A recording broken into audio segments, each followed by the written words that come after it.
नमस्कार। Uttar Pradesh tax bar association की ओर से मैं आप सभी का स्वागत करता हूं। मां सरस्वती की वंदना के बाद अब हमारा समय है आज के कार्यक्रम को प्रारंभ करने का। आज जैसे आपको मालूम है, आज का हमारा सब्जेक्ट है साइबर सिक्योरिटी। साइबर सिक्योरिटी एक बहुत गंभीर विषय है जो वैसे टैक्स से डायरेक्टली रिलेटेड नहीं है, लेकिन हम सभी टैक्स प्रोफेशनल से और अदरवाइज सभी लोग से बहुत ज्यादा रिलेटेड है, क्योंकि साइबर सिक्योरिटी आज हमें हर जगह छूती है। दफ्तर में, घर में, बच्चों के साथ हम नेट बैंकिंग करते हैं और इन सब चीजों के साथ हमें साइबर सिक्योरिटी का इशू रहता है। तो आज इस पे हमारे साथ जुड़े हुए हैं साइबर सिक्योरिटी के एक्सपर्ट अनुज अग्रवाल जी। लेकिन उससे पहले कार्यक्रम का प्रारंभ करा जाए, मैं निवेदन करना चाहूंगा Uttar Pradesh tax bar association के अध्यक्ष अरविंद कुमार गुप्ता जी से कि वो आए और आज के कार्यक्रम का विधिवत शुरुआत करें। अरविंद जी, आइए प्लीज। धन्यवाद विक्रम जी और सभी साथियों का। आदरणीय अशोक भैया, राय साहब, श्रद्धेय राय साहब, हमारे महामंत्री जी, हमारे सभी साथी, आप सभी का इस कार्यक्रम में बहुत बहुत स्वागत है, वंदन है। जितनी तेजी के साथ आप लोग हमारे साथ जुड़े इस कार्यक्रम के लिए आप सभी लोगों का बहुत बहुत जुड़े। हमने नारा दिया था कि पढ़ेंगे, पढ़ाएंगे, अपने साथी को बताएंगे। और आज हम एक नई बात कहना चाहते हैं। आप सभी लोग जानते हैं, कोई नई बात नहीं कहने जा रहे हैं कि चंद रोजा जिंदगी है, बेवक्त यूं जाया न कर, और संगठन के वास्ते कदम से कदम मिलाया कर, कदम से कदम मिलाया कर। हम आग्रह करेंगे विक्रम जी से कि कार्यक्रम को आए। विक्रम जी। धन्यवाद अरविंद जी। सबसे पहले मैं आपके साथ शेयर करना चाहूंगा, हमारे वरिष्ठ साथी चंद्रमोहन बंसल जी ने हमें कुछ संदेश भेजा है, तो मैं सबसे पहले चंद्रमोहन बंसल जी का संदेश आप साथ शेयर करना चाहूंगा। श्रीमान अरविंद गुप्ता जी, अध्यक्ष यूपी टैक्स बार एसोसिएशन। मैं Chandramohan Bansal, advocate, founder member, Meerut से कहना चाहूँगा कि आज ज्ञान ज्योति के वेबिनार का मैंने अवलोकन किया, पार्टिसिपेट किया। उसमें बीएन राय साहब ने बहुत अच्छा अपना लेक्चर दिया, ज्ञानवर्धक था। और उसके बाद जो ब्रीफिंग की विक्रम चावला जी ने और आनंद सिंघल जी ने, वो बहुत अच्छी थी। उसको पढ़ करके जो है काफ़ी पूरा सेटिस्फेक्शन मिला। एक विषय की जानकारी ठीक प्रकार से मिली, जो कि सराहनीय है। मैं इस ज्ञान ज्योति वेबिनार का अच्छा भविष्य देखता हूं और आशा करता हूं कि इससे जो है यूपी टैक्स बार एसोसिएशन के सदस्यों का ज्ञानवर्धन बराबर चलता रहेगा। धन्यवाद। धन्यवाद बंसल साहब, आपके शब्द बड़े प्रेरणा स्रोत थे और उम्मीद करते हैं आप सभी को ये कार्यक्रम पसंद आ रहा होगा। तो आज मैं कार्यक्रम शुरू करने के लिए अब मैं निवेदन करूंगा आनंद सिंघल जी से, जो हमारे Uttar Pradesh tax bar association के लॉ कमेटी के चेयरमैन भी हैं, कि आए और मुख्य वक्ता का इंट्रोडक्शन दें। आनंद सिंघल जी प्लीज। बड़े हर्ष का विषय है कि आज हमारे बीच में हमें अपने फाउंडर मेंबर का आशीर्वाद मिला है। यूपी टैक्स बार इन्हीं सब प्रोत्साहनों से आगे बढ़ती रही है और आगे बढ़ती रहेगी, ऐसा पूरा विश्वास है हमें। मैं उम्मीद करता हूं कि आज जो विक्रम भाई ने थोड़ा सा एक डिफरेंट हमारे सामने एस्पेक्ट रखा है, सबके लिए बहुत आवश्यक है, हम सबके लिए यही। क्योंकि कहना यह है कि cyber security for small and medium officers, यह हमारे लिए उतना ही जरूरी है जितना जरूरी हमारे लिए लॉ को, जैसे हम जीएसटी को जानना या इनकम टैक्स को जानना, उसी तरीके से इसमें भी हमें अपनी पारंगत थोड़ी बहुत करनी पड़ेगी। क्योंकि हमारी जो प्रोफेशन है, प्रोफेशन भी हमारा जिस तरह से गोपनीयता की बात करता है, तो जब और आज की तारीख में कंप्यूटर सिक्योरिटी, जो cyber security, otherwise we can say it as computer security, it is a process to secure network device, data from being damaged, manipulate, theft and misuse by unauthorized person और cyber attack. ये hijack होने से हमको हर तरह से इसको अपने data को जो है बचाना है और किस तरह से वो मैनिपुलेट ना होने पाए, किस दूसरे अनऑथराइज्ड पर्सन के हाथों में ना लग पाए। आज का हमारा यही सिक्योर करने की कोशिश की है विक्रम भाई ने, और आज के हमारे इस के वो जो व्याख्यान दे रहे हैं, सेलिब्रेशंस जिनके हमें सुनने को मिलेंगे, मैं उनके बारे में बहुत ज्यादा नहीं कहूंगा आपसे, आप समझिए ज्यादा उसमें, क्योंकि ही इज ए साइबर गुरु के तरीके से साइबर गुरु के रूप में मशहूर हैं मिस्टर अनुज अग्रवाल।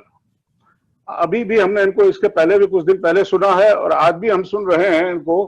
तो ऐसी उम्मीद है, कौन सा ऐसा सिर्फ कारपोरेट सेक्टर नहीं, कोई स्टेट सेक्टर नहीं, पुलिस का सेक्टर नहीं है, आप किसी भी स्थान पर हर जगह आपकी सेवाएं उन्होंने प्राप्त की है। तो पूरे प्रदेश में, राष्ट्र में, यहां तक कि अंतरराष्ट्रीय आपकी मान्यता इस क्षेत्र में है।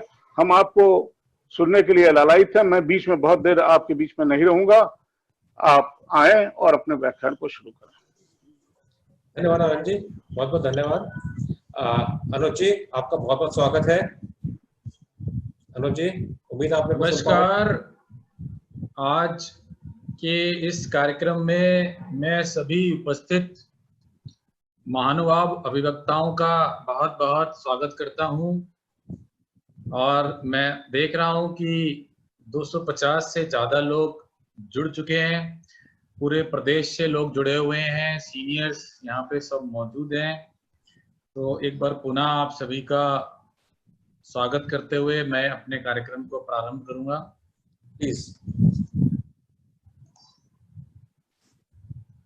शुरू कीजिए।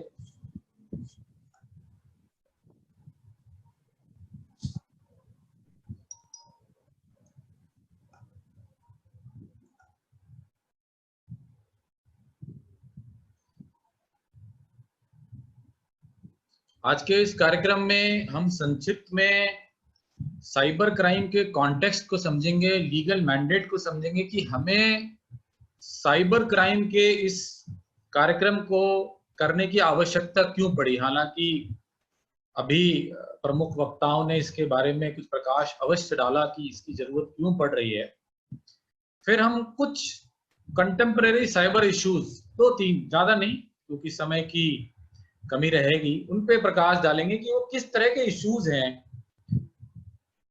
जब हम लोग अपने ऑफिसेस को कंबाइन कर रहे हैं, अब सभी लोग घरों से काम कर रहे हैं, और ये समस्या कोई पिछले 40-50 दिन या अगले 1-2 महीने की नहीं है। वास्तविकता ये है कि विशेषज्ञों की राय है कि ये बार बार ऐसी समस्याएं आएंगी, और प्रैक्टिकली भी अगर देखा जाए तो जहां तक संभव हो अगर हम लोग घर से काम कर पाए तो हम सभी के लिए अच्छा है, कॉस्ट इफेक्टिव है, पॉल्यूशन में कमी आती है, तेजी से हम अपने आचार विचार, जो हमारे डॉक्यूमेंट्स हैं उनका हम एक्सचेंज करते हैं। कुछ थ्रेड्स जब हम ऐसा करते हैं, जब घर से काम करते हैं या दूर से काम करते हैं, उसमें कुछ नए थ्रेड्स आ जाते हैं। जैसे अगर मैं देखूं तो अभी जगह जगह से लोग इसमें जुड़े हुए हैं, मेरठ से भी हैं, आजमगढ़ से, लखनऊ से, इलाहाबाद, मतलब सभी जगह से हैं। अगर सभी लोग मिलकर एक प्लेटफॉर्म पर काम कर रहे हैं तो कुछ नए किस्म के थ्रेट खड़े हो जाते हैं।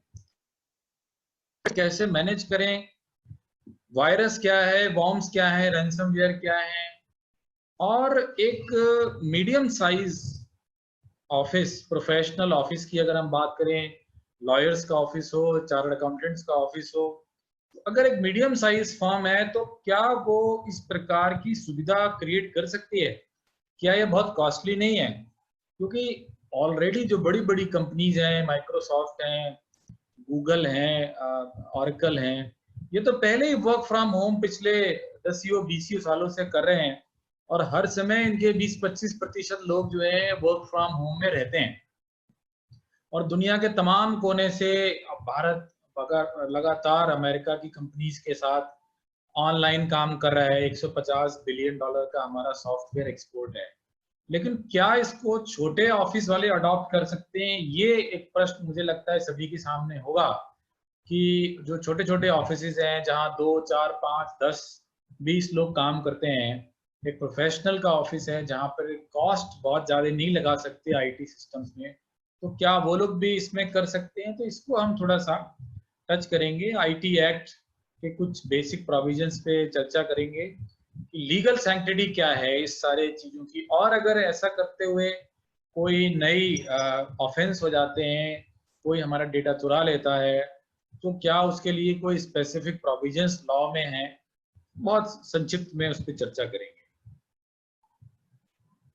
मेरे बारे में जैसा कि बताया गया इंट्रोडक्शन में, I head an organization called Center for Research on Cybercrime and Cyber Law.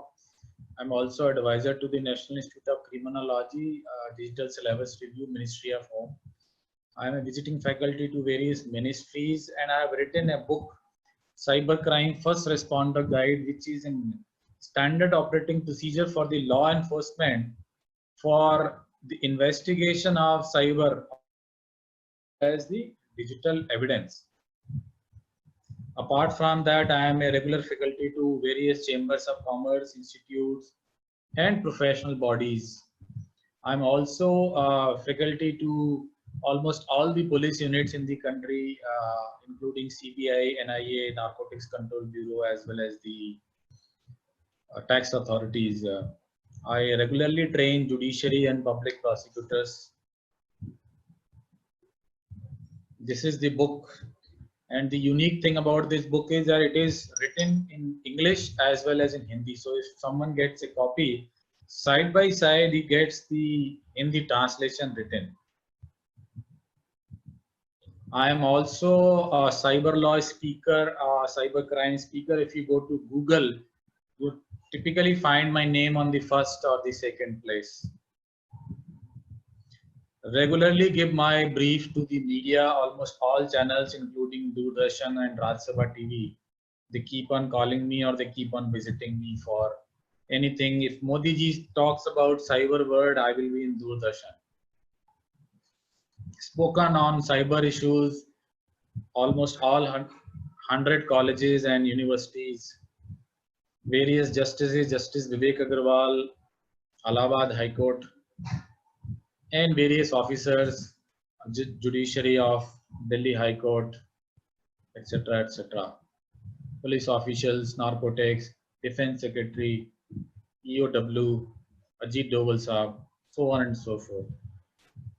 Now let's understand what we do as an organization, and that also has some opportunity for our lawyer friends, although you are more focused towards the tax.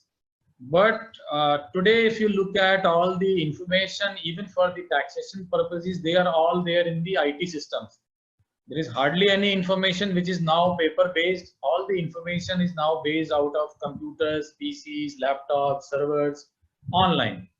So we had been training a lot of police and law enforcement people, judges, and then we conduct cybercrime investigations, economic offense and fraud investigation, as well as the privacy compliance.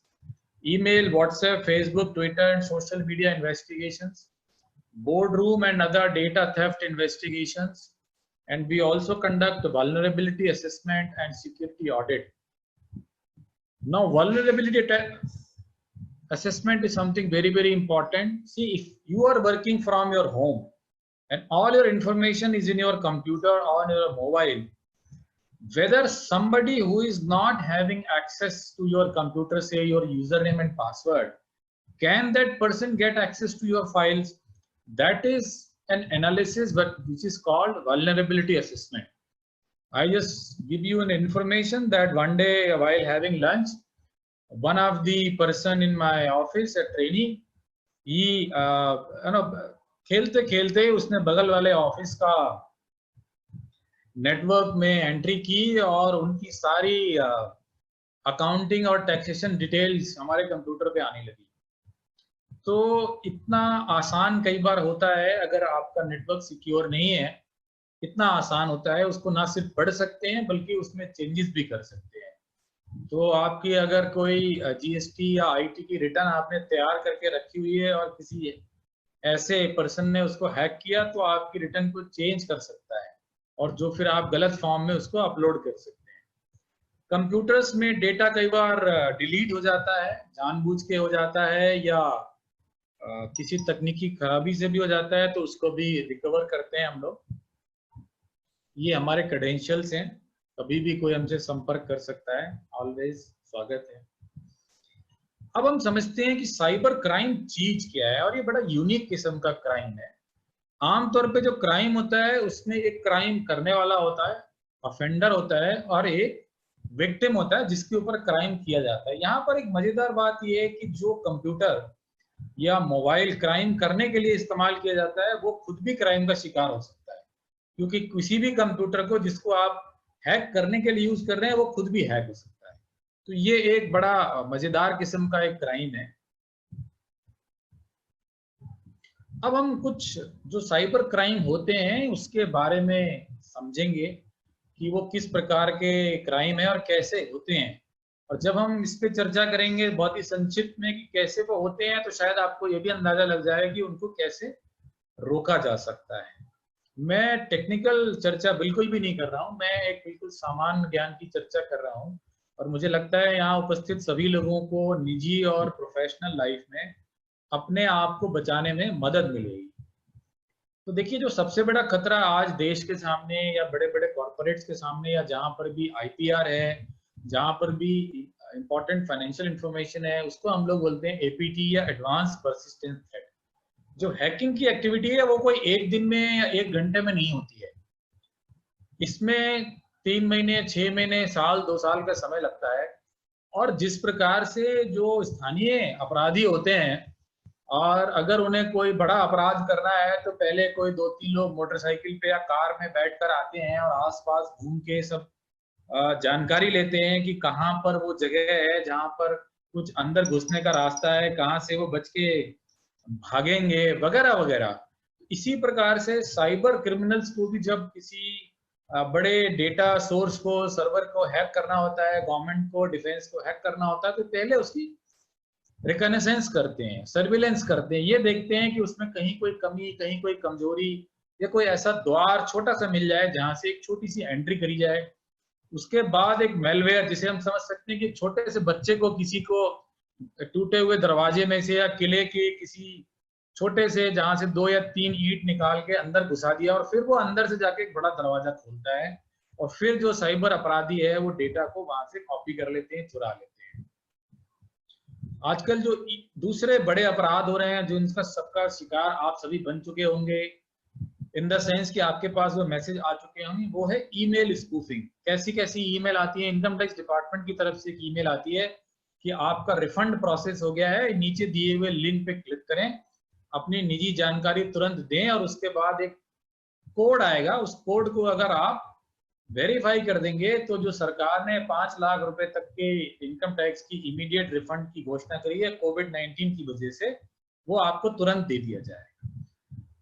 या तो वो email नकली या गलत address से आई हुई होती है, या वो बिल्कुल सही एड्रेस से आई हुई होती है, लेकिन वो एक स्पूफ किया हुआ एड्रेस होता है, और अगर आपने अपनी निजी जानकारी उसमें डाल दी तो आपकी जानकारी भी चोरी हो जाएगी, और अगर आपने ओटीपी शेयर कर दिया तो आपका अकाउंट भी खाली हो जाएगा। ये एक बहुत बड़ी समस्या बनती जा रही है। मैं आपको उसके भी स्क्रीनशॉट भी दिखाऊंगा। डेटा थेफ्ट, जैसे कि हमारे विक्रम चावला जी ने भी इसका जिक्र किया, अरविंद गुप्ता जी ने भी इसका जिक्र किया कि जो डेटा है उसका चोरी आजकल बहुत बड़ी समस्या है।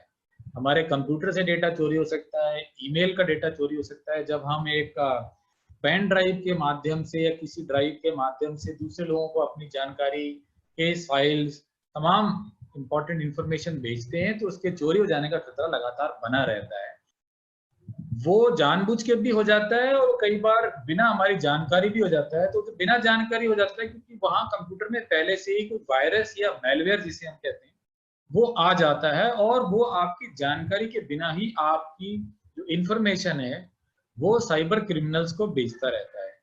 और ये बड़े ऑर्गेनाइज लेवल पर भी हो रहा है। जब हम कुछ एप्स को डाउनलोड कर रहे हैं आजकल, खास तौर पे कुछ 20, 25, 30 एप्स, चाइनीज एप्स का नाम बार बार हम लोग सुनते चले आते हैं, जिसमें वी चैट और इस टाइप के स्नैप चैट जैसे कई हैं, टिकटॉक है, तो वो लगातार, फेसबुक खास तौर पे भी कर रहा है, आपका डेटा लगातार ट्रैक करते रहते हैं और वो विदेशों में रखे हुए अपने सर्वर्स पे आपकी निजी जानकारी, आपके क्रियाकलाप रिकॉर्ड करते रहते हैं और उसे कभी भी आपके खिलाफ, आपके देश, आपके समाज, आपकी एसोसिएशन के खिलाफ इसका इस्तेमाल कर सकते हैं। इस पे काफी रिसर्च चल रही है और आर्मी ने कम से कम 25-30 एप्स की एक लिस्ट बना के अपने सभी अधिकारियों और कर्मचारियों को दी हुई है कि वो सब इससे दूर रहें, इन ऐप से दूर रहें।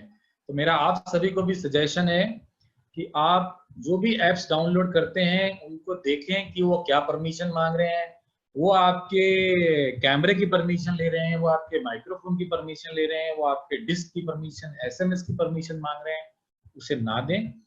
और जो आपका एक निजी फोन है जिसमें आप अपनी फाइनेंशियल इंफॉर्मेशन भी रखते हैं, ऑफिशियल इंफॉर्मेशन रखते हैं, जहां तक हो सके उस पर गेम्स और फ्री एप्स को डाउनलोड ना करें।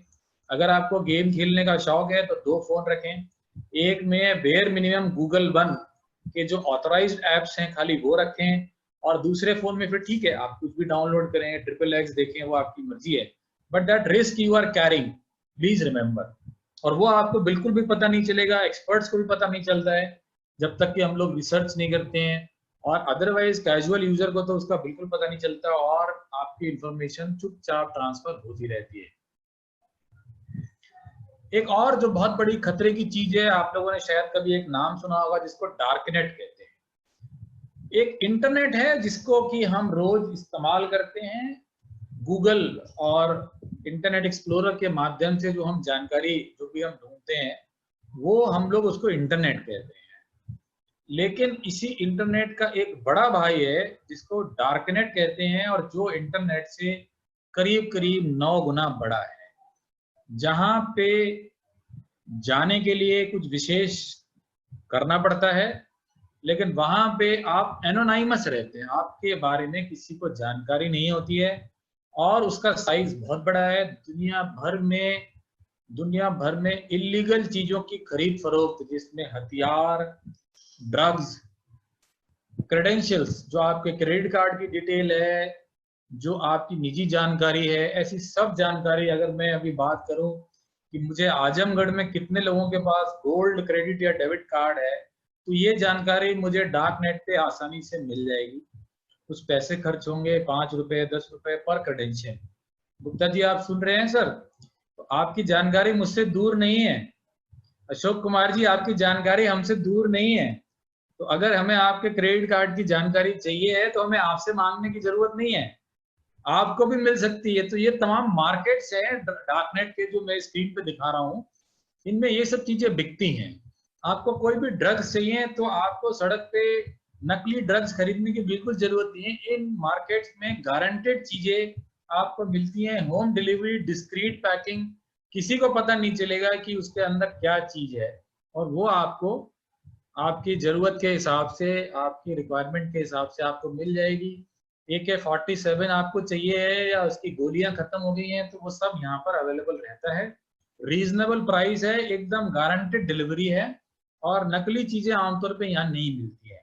और दुनिया में आपको कहीं से भी चाहिए है तो हर देश की अपनी अपनी कुछ स्पेशलिटी ड्रग्स में होती है, तो वो आपको वहीं से डायरेक्ट सप्लाई बढ़िया मिलेगी, कोई नकली माल यहाँ नहीं मिलेगा। तो ये एक बहुत बड़ा खतरा आज हमारे समाज के सामने है कि जाने अनजाने लोग इस प्रकार के जगहों पे पहुंचते हैं और वहां से बहुत बड़ा स्केल पर साइबर अपराध ही हम इन्हें कहेंगे या सामाजिक अपराध कह लीजिए, संचालित हो रहे हैं। तो ये आज हमारे पास बहुत बड़ा चैलेंज बना हुआ है। रैंसमवेयर के बारे में कुछ लोगों ने जरूर सुना होगा। ये एक प्रकार का वायरस है, एक प्रकार का मैलवेयर है जो आपके डेटा को चोरी नहीं करता है, लेकिन आपके कंप्यूटर में या फोन में उस डेटा को एनक्रिप्ट कर देता है, तो आप उसे एक्सेस नहीं कर सकते। उसके बाद आपको एक मैसेज आता है कि आप कुछ बिटकॉइन 1.5-2 लाख 5 लाख पेमेंट करिए, तब आपका डेटा आपको एक्सेस होगा। तो ये इसलिए जब तक ये होस्टेज सिचुएशन हो जाती है, फिरौती वाला सिचुएशन हो जाती है। तो आज दुनिया में अगर हम देखें तो सबसे इम्पोर्टेंट तो हमारा कंप्यूटर या फोन ही है, क्योंकि सारी जानकारी तो उसी में ही है। तो अगर वो हम इस्तेमाल नहीं कर पाए तो ये बहुत बड़ा हमारे लिए समस्या बन जाती है।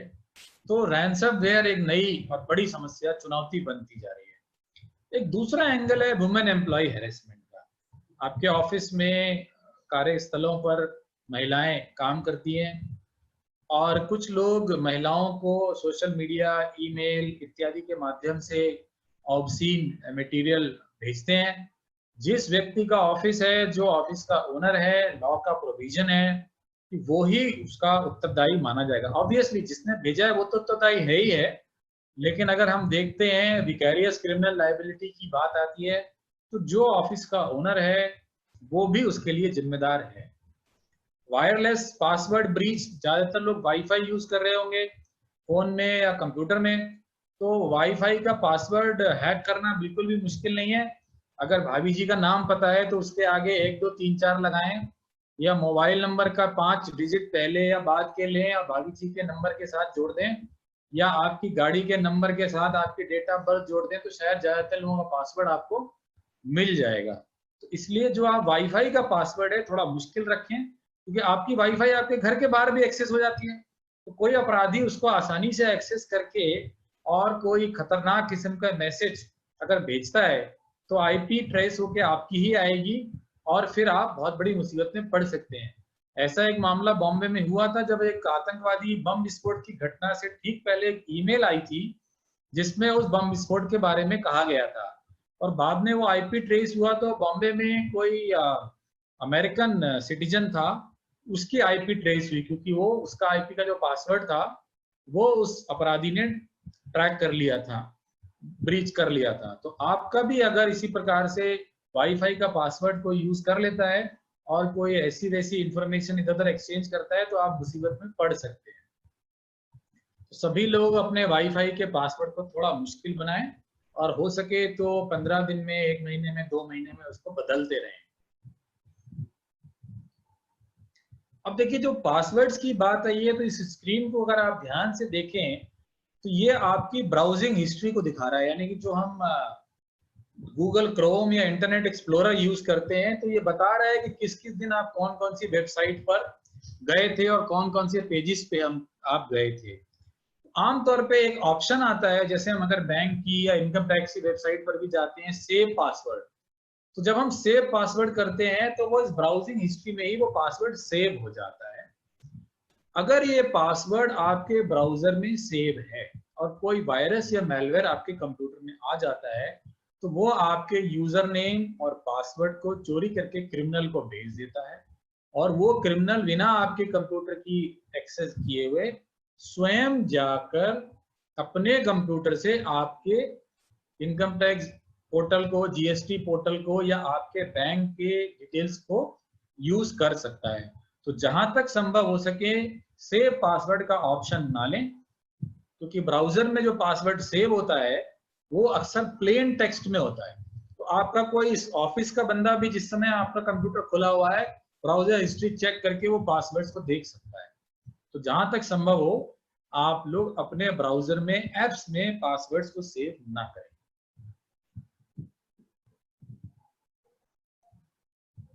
अब देखिए, एक जो सबसे बड़ी समस्या आती है आपके ऑफिस में, जब आप लोगों से कहते हैं कि भाई आप की गलत बात है, आप ऑफिस में बैठ के XXX देख रहे हैं या फेसबुक का इस्तेमाल कर रहे हैं, तो जो पहला आर्गुमेंट दिया जाता है कि साहब आपने कभी मना ही नहीं किया आज तक।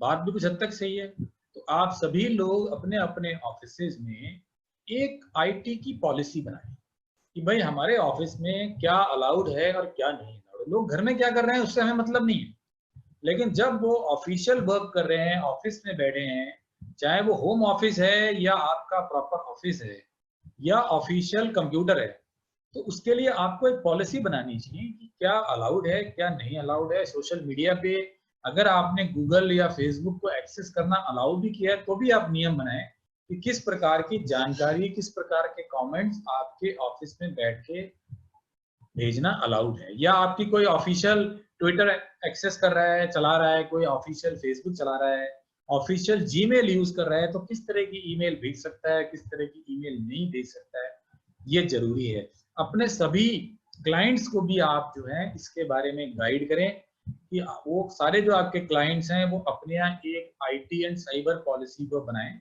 कि कौन व्यक्ति कौन सा पासवर्ड रखेगा, कौन सा पासवर्ड नहीं रखेगा, उसे कब बदला जाएगा और किस प्रकार की जानकारी कंप्यूटर के किस हिस्से में रखी जाएगी, किस किस को एक्सेस दी जाएगी, और आपकी जो वेबसाइट है, आपकी जो ट्विटर हैंडल है, उसको कौन चलाएगा, क्या होगा क्या नहीं होगा। क्योंकि अगर कोई गलत जानकारी आपके ऑफिशियल हैंडल से, आपके ऑफिशियल ईमेल से भेजी जाती है तो उसके लिए कहीं ना कहीं आप भी जिम्मेदार माने जाएंगे।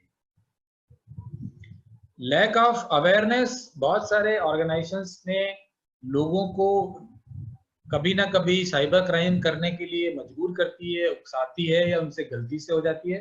तो अवेयरनेस जरूरी है। आप सभी लोग कोशिश करें कि 15 दिन में, 1 महीने में जो आपके बेसिक एटिकेट्स हैं, जो नियम हैं, उनको सबको रिमाइंड करते रहें ताकि कोई बाद में ये ना कह सके कि मुझे ध्यान नहीं रहा या मेरी जानकारी में नहीं था इसलिए गलती। क्योंकि जानकारी ही बचाव है। एक बार कोई साइबर क्राइम हो जाता है तो फिर उसके इन्वेस्टिगेशन करना और उससे कोई मतलब निकालना बड़ा मुश्किल है। अभी हमारी जो लॉ इन्फोर्समेंट एजेंसीज भी हैं उनको धीरे धीरे ट्रेन किया जा रहा है। दूसरा, ये जो साइबर क्राइम है वो ग्लोबल है, वो कहीं से भी बैठ के साइबर क्राइम कहीं भी किया जा सकता है। तो अपराधियों को पकड़ना और न्याय दिलाना वैसे ही हमारे सिस्टम में इतना मुश्किल है जो कि फिजिकल क्राइम को पकड़ना और उसमें न्याय दिलाना मुश्किल हो रहा है, तो साइबर के मामले में तो ये और भी ज्यादा मुश्किल होता जा रहा है। एक चीज मैं आपकी और जानकारी में लाना चाहूंगा कि एक रिसर्च के मुताबिक 66% साइबर क्राइम के मामलों में कहीं ना कहीं जो इनसाइडर हैं, चाहे वो जानबूझ के या उनकी गलती की वजह से ही ये क्राइम हुआ है। तो जब तक हम लोग अंदर से अपने आप को मजबूत नहीं करेंगे, ध्यान नहीं देंगे, अवेयरनेस क्रिएट नहीं करेंगे, इस प्रकार की जो क्राइम है वो बढ़ते ही चले जाएंगे। इसको रोकने का तरीका क्या है कि हम अपने आप को अवेयर करें, अपने आप को रोकें। अब हम लोग ब्रीफ में 1-2 साइबर क्राइम्स के बारे में चर्चा करेंगे कि वो कैसे होते हैं, क्या होते हैं। तो आपको समझ में आएगा कि कितनी आसानी से क्राइम हो रहे हैं और क्रिमिनल कितने स्मार्ट होके काम कर रहे हैं। सबसे बड़ा जो कारण है साइबर क्राइम का वो है वाटरिंग होल अटैक्स। अब आप लोग सोच रहे होंगे ये बहुत मुश्किल इन्होंने सब्जेक्ट शुरू कर दिया। कितने लोग हैं जो वाटरिंग होल के बारे में जानते हैं? खैर, मैं आपका मुश्किल सवाल आसान किए दे रहा हूं। वाटरिंग होल का मतलब है वो जगह जहां पानी भरा हुआ है, जैसे कोई तालाब वगैरह। अब अगर मान लीजिए जंगल में शिकार करना है किसी शेर को, तो सबसे आसान जगह कौन सी है? तालाब के पास बैठना, झाड़ी में छुप के, क्योंकि वहां सारे जानवर आते हैं। इसके अलावा एक दूसरा कारण और भी होता है कि जो हमारा ब्रेन है, जो हमारा मस्तिष्क है, उसकी सिर्फ एक ही कमजोरी है कि वो सिंगल टास्किंग के लिए बना है। बाकी तो हमारा जो ब्रेन है वो बहुत ही स्मार्ट है, बहुत सारे चीजों में सुपर कंप्यूटर से भी ज्यादा तेज है। लेकिन जब कोई जानवर या मनुष्य पानी पी रहा है तो उसका ध्यान थोड़ा सा बट जाता है। इसीलिए जो ट्रैफिक पुलिस है वो फोन पे बात करते समय घड़ी ना करे। तो इंटरनेट पे वाटरिंग होल कहाँ होते हैं? इंटरनेट पे वाटरिंग होल होते हैं फेसबुक, ट्विटर और जितने भी सोशल मीडिया के जगह हैं, वो सारे के सारे इंटरनेट के वाटरिंग होल हैं। क्यों है? एक तो इन पे बहुत बड़ी संख्या में लोग, फेसबुक पे माना जा रहा है कि दुनिया में 160 करोड़ लोग फेसबुक से जुड़े हुए हैं। और जब हम इस वर्चुअल दुनिया में चले जाते हैं तो हमें ये लगता है कि बस इसके आगे अब कुछ भी नहीं है, क्योंकि उस पर इतनी जानकारी, फेक जानकारी, रंग बिरंगी जानकारी आती रहती है कि लोग वहां से हटना ही नहीं चाहते और हर चीज की जानकारी वहां मिलती है। अगर अभी आप किसी को ये जिक्र करें, मैं जैसे कि मैं सुन रहा था कार्यक्रम शुरू होने से पहले लोग आपस में छोटी छोटी निजी चर्चाएं कर रहे थे। अगर कोई ये चर्चा करता कि भाई पैर में बहुत दर्द हो रहा है तो उसको 10-12 नुस्खे बता दिए जाते तुरंत। क्यों? आजकल व्हाट्सएप पे और फेसबुक पे इतने सारे ट्रीटमेंट आ रहे हैं, हर व्यक्ति डॉक्टर से भी ज्यादा जानकार हो जाता है। कई बार डॉक्टर भी झेप जाते हैं कि अरे इस बारे में हमें तो पता ही नहीं था, जबकि मरीज उन्हें बता रहा होता है कि सब हम पूरी रिसर्च करके आए, जो आपने हमें बीमारी बताई थी, उसके बारे में हम पूरी रिसर्च करके चले हैं। तो अब होता क्या है कि फेसबुक के जो आपके 2-5 हजार मित्र मंडली है, उसमें 2-4-5 अगर साइबर क्रिमिनल भी हैं तो आपको पता नहीं चलेगा। अगर वो साइबर क्रिमिनल आपको लगातार ट्रैक कर रहा है, आपने साइबर अपने फेसबुक पे डाला है कि मैं आज जो हूँ, अभी मैं चर्चा सुन रहा था कि कोई नोएडा आना चाह रहा था किसी जरूरी काम से, तो अगर आपने अपने फेसबुक पे डाला कि हम जरूरी काम से नोएडा जा रहे हैं, तो इसका मतलब ये भी हो सकता है कि आपके घर पे कोई नहीं है, या अगर आज शाम को आप होटल में वो पार्टी कर रहे हैं तो इसका मतलब घर खाली है। तो अगर कोई अपराधी आपके फ्रेंड लिस्ट में जुड़ा हुआ है तो वो आपके घर पे जाके पहले खाएगा पिएगा, फिर चोरी वोरी करके आपके होटल से आने से आधा घंटा पहले आराम से वहां से निकल जाएगा। या फिर दूसरे तरीके से क्या करा जा रहा है कि जो मशहूर लोग हैं, जैसे हमारे अरविंद गुप्ता जी हैं, अशोक कुमार जी हैं, इनके नाम से एक फेसबुक आईडी बनाएगा और बहुत सारे लोगों को एक इनविटेशन भेजेगा कि आप मुझसे जुड़िए। अब ये तो बहुत ही खुशी की बात होगी कि जो मशहूर वकील हैं, लॉयर्स हैं, टैक्स कंसल्टेंट्स हैं, अगर वो किसी को इनवाइट कर रहे हैं अपने फेसबुक के माध्यम से, तो बहुत सारे लोग जुड़ जाएंगे कि यार और कुछ नहीं है तो यारी दोस्ती में 2-4 फ्री की सलाही ले लेंगे, वरना वकील साहब के चेम्बर में जाएंगे तो 500-1000 रुपए की फीस भरनी पड़ेगी। ऐसा सोच के वो अब जो फेक अकाउंट है उसमें जुड़ जाते हैं। लेकिन होता क्या है कि फिर अचानक उस फेक अकाउंट से एक दिन सबको सूचना जाती है कि मैं इंग्लैंड गया था और वहां मेरा पासपोर्ट वगैरह सब खो गया है और मैं बहुत मुसीबत में फंस गया हूँ, ये अकाउंट नंबर है, इसमें $500 तुरंत भिजवा दीजिए और मैं वापस लौट के आपको वापस कर दूंगा। अब कौन ऐसा व्यक्ति होगा जो आपका नजदीकी है, मिलने वाला है, मुसीबत के समय आपको $200-400, $30-40-50 हजार की मदद नहीं कर सकता? वो तो जान ही रहा है कि जब भी आप आएंगे तुरंत वापस कर देंगे, उसमें कोई मुश्किल नहीं है। ऐसी घटनाएं बहुत बड़े स्तर पर हो रही हैं, लगातार हो रही हैं। फेसबुक पे जब आप लिखते हैं कि मुझे मेरे लड़के को अमेरिका जाना है 1 महीने के लिए कोई स्पेशल कोर्स करने के लिए, उसको रूम किराए पर चाहिए, तो आपको तड़ातड़ बहुत सारे ऑफर आते हैं कि साहब ये कमरा इस तरीके का यहाँ अवेलेबल है, उसके फोटो आएगा और ये इतने डॉलर पे अवेलेबल है। वैसे तो शॉर्ट टर्म के लिए कमरे यहाँ मिलते नहीं है, लेकिन आप चूंकि मेरे फेसबुक के मित्र हैं, मेरा नाम फलाना फलाना है और मैं आपको I am George so and so, और आप बस ये एग्रीमेंट की कॉपी पे साइन कर दीजिए और इतने डॉलर भिजवा दीजिए, जब आप आएंगे कमरा आपको मिल जाएगा। और उसके बाद जब आप पेमेंट कर देते हैं तो आपको पता चलता है कि वो तो कोई साइबर अपराधी है। और जो एक सबसे ज्यादा हो रहा है यंग लोगों में कि एक मैसेज आता है कि मैं जो हूँ अमेरिका में रहने वाला एक बड़ा उद्योगपति हूँ, और फिर लड़कियों के साथ मित्रता बहुत बढ़ जाती है, मित्रता इतनी बढ़ जाती है कि बिल्कुल इंटीमेसी हो जाती है, बात इतनी बढ़ जाती है, बहुत बढ़ जाती है। अब आप समझ ही सकते हैं कि कहाँ तक बात पहुंच गई, 2 जिस्म मगर एक जान वाली बात हो जाती है। फिर उधर से एक ऑफर आता है कि मैं आपको 1 करोड़ रुपए का गिफ्ट भेज रहा हूँ।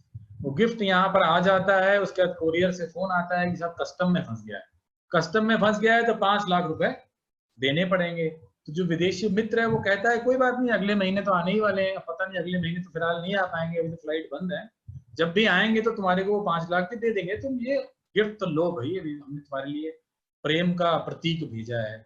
बस 5 लाख रुपए आपने ऑनलाइन बैंक में ट्रांसफर की, उसके बाद वो विदेशी मित्र, वो कुरियर, वो कस्टम सब गायब हो जाता है। तो ये जो है एक बहुत बड़ा जगह बनती जा रही है अपराध करने के लिए, साइबर अपराधियों के लिए। और इस समय तो मैं आपको और बताऊं मजे की बात, जबकि काफी लोग खाली बैठे हैं, लॉकडाउन चल रहा है, हम लोगों का काम बहुत बढ़ गया है, क्योंकि जितने फिजिकल अपराधी थे सड़क पे तो क्या है, लोग तो है नहीं, पुलिस ही घूम रही है, जगह जगह नाके लगा रखे हैं, तो अपराधियों को अपराध करने में बड़ी मुश्किल हो रही है। अपराध देखिए करीब करीब 5-10% रह गया है, लेकिन साइबर अपराध जो है दुगने से भी ज्यादा बढ़ गया है, क्योंकि वो सारे लोगों ने अपना प्रोफेशन चेंज करके, उसमें से काफी लोगों ने साइबर अपराध को अपना लिया है। इसी तरह के 2-3 और जो बड़े साइबर अपराध चल रहे हैं, उसमें रिवेंज पॉर्न का बड़ा नाम है। रिवेंज पॉर्न में आजकल एक चलन चल गया है, यंग लोग जब इंटीमेसी उनकी दूसरे माध्यमों से, तो वो एक दूसरे की न्यूड फोटो वीडियो शेयर करने की जिद करते हैं, और ये केवल शहरों में नहीं हो रहा है, उत्तराखंड के दूर दराज के गाँवों में हो रहा है। और उसके बाद अगर किसी वजह से उनकी दोस्ती टूट जाती है तो वो सोशल मीडिया के माध्यम से वो नग्न वीडियो और फोटो जो है डाल देते हैं, और फिर बहुत बड़ा एक समस्या सामाजिक और सब बन जाती है, और फिर कई लोग उससे पैसे भी मांगते हैं। तो ये कुछ ब्रीफ में मैंने, वैसे तो बहुत सारे साइबर अपराध तरह तरह के हो रहे हैं, लेकिन हम प्रश्नों के माध्यम से भी आप लोगों से ले लेंगे उसको।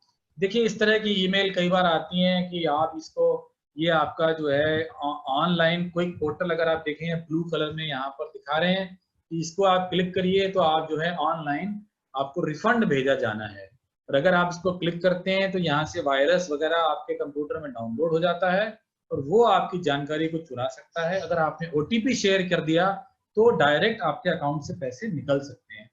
इनकम टैक्स डिपार्टमेंट की तरफ से ऐसी ईमेल दिखाई देती है। ये एक्चुअल में इनकम टैक्स डिपार्टमेंट से नहीं आई है, अगर आप देखें admin@incometax.gov.in, बट ये वहां से भेजी नहीं गई है, ये एक स्पूफ मेल है और इसमें अक्सर एक लिंक दिया होता है। अगर आप देखें इस लिंक के पीछे देखिए कहीं और किसी का नाम दिया हुआ है, इनकम टैक्स इंडिया भी नहीं है, ये लिंक किसी और वेबसाइट का है। लेकिन ऐसे लिंक को अगर आप क्लिक करते हैं तो आपकी जो निजी जानकारी है वो चोरी जाती है और वायरस आपके कंप्यूटर में डाउनलोड हो जाता है। इसी तरह के और तमाम साइबर अपराध समय समय पर होते रहते हैं।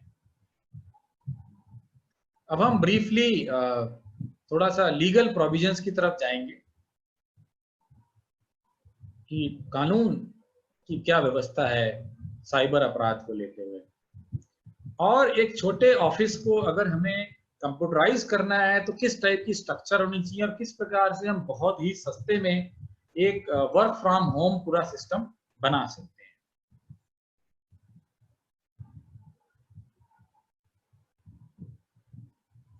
देखिए, ये एक बहुत ही बढ़िया मैंने डिजाइन किया है कि किस प्रकार से एक आसान वर्क फ्रॉम होम बनाया जा सकता है।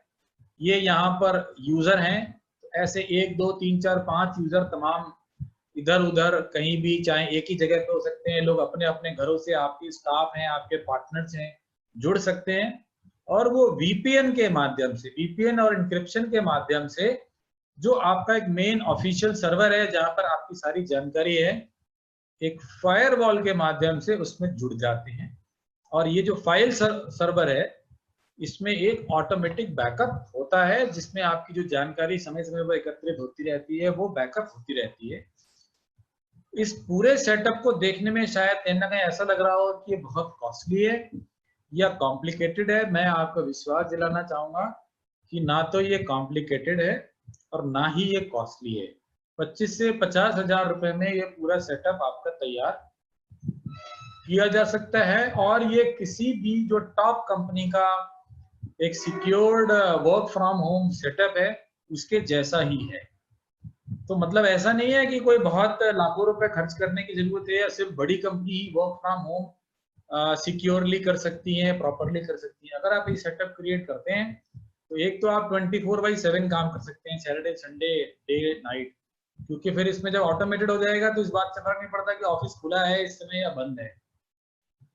और दूसरा, ये लॉकडाउन या ऐसी कोई भी चीज, कर्फ्यू या कोई दंगा फसाद अगर कभी होता है तो वो फिर आपको कोई दिक्कत नहीं होगी। आपकी ये इन्फॉर्मेशन, या आप कभी ट्रैवल कर रहे हैं, अपने शहर से बाहर गए हुए हैं, देश से बाहर गए हुए हैं, तो भी आप ऐसे समझिए कि जैसे आप अपने रूटीन में काम कर रहे हैं। तो ये एक ऐसा स्ट्रक्चर अगर आप बनाते हैं तो इजीली आप अपने ऑफिस को ऑटोमेट कर सकते हैं। आज के टॉपिक का ये एक महत्वपूर्ण वो था कि किस प्रकार से वर्क फ्रॉम होम कर सकते हैं सिक्योरली एंड कॉस्ट इफेक्टिवली। अब हम बहुत ही संक्षिप्त में कानूनी प्रावधानों को लेते हुए फिर अपने आप को क्वेश्चन आंसर शुरू करेंगे। ठीक रहेगा अरविंद जी, या कोई और सजेशन है आपका? नहीं, आप बिल्कुल प्लीज कैरी ऑन कीजिए। जो कुछ क्वेश्चन बच जाएंगे हम आपसे बाद में पूछ लेंगे एंड ऑफ द प्रोग्राम। ठीक है, थैंक यू।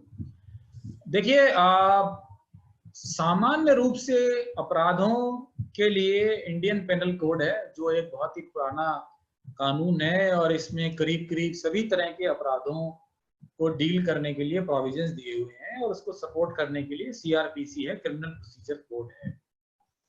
लेकिन जब ये कानून बने थे आज से 150 साल या जो भी पहले, तब इस प्रकार की कोई संभावना नहीं थी जो आज हम देख रहे हैं कि घर बैठे काम करना, ईमेल के थ्रू काम करना, social media electronic data, electronic evidence, तब ये सब चीजें थी नहीं, किसी के जहन में नहीं थे, किसी ने सोचा भी नहीं होगा।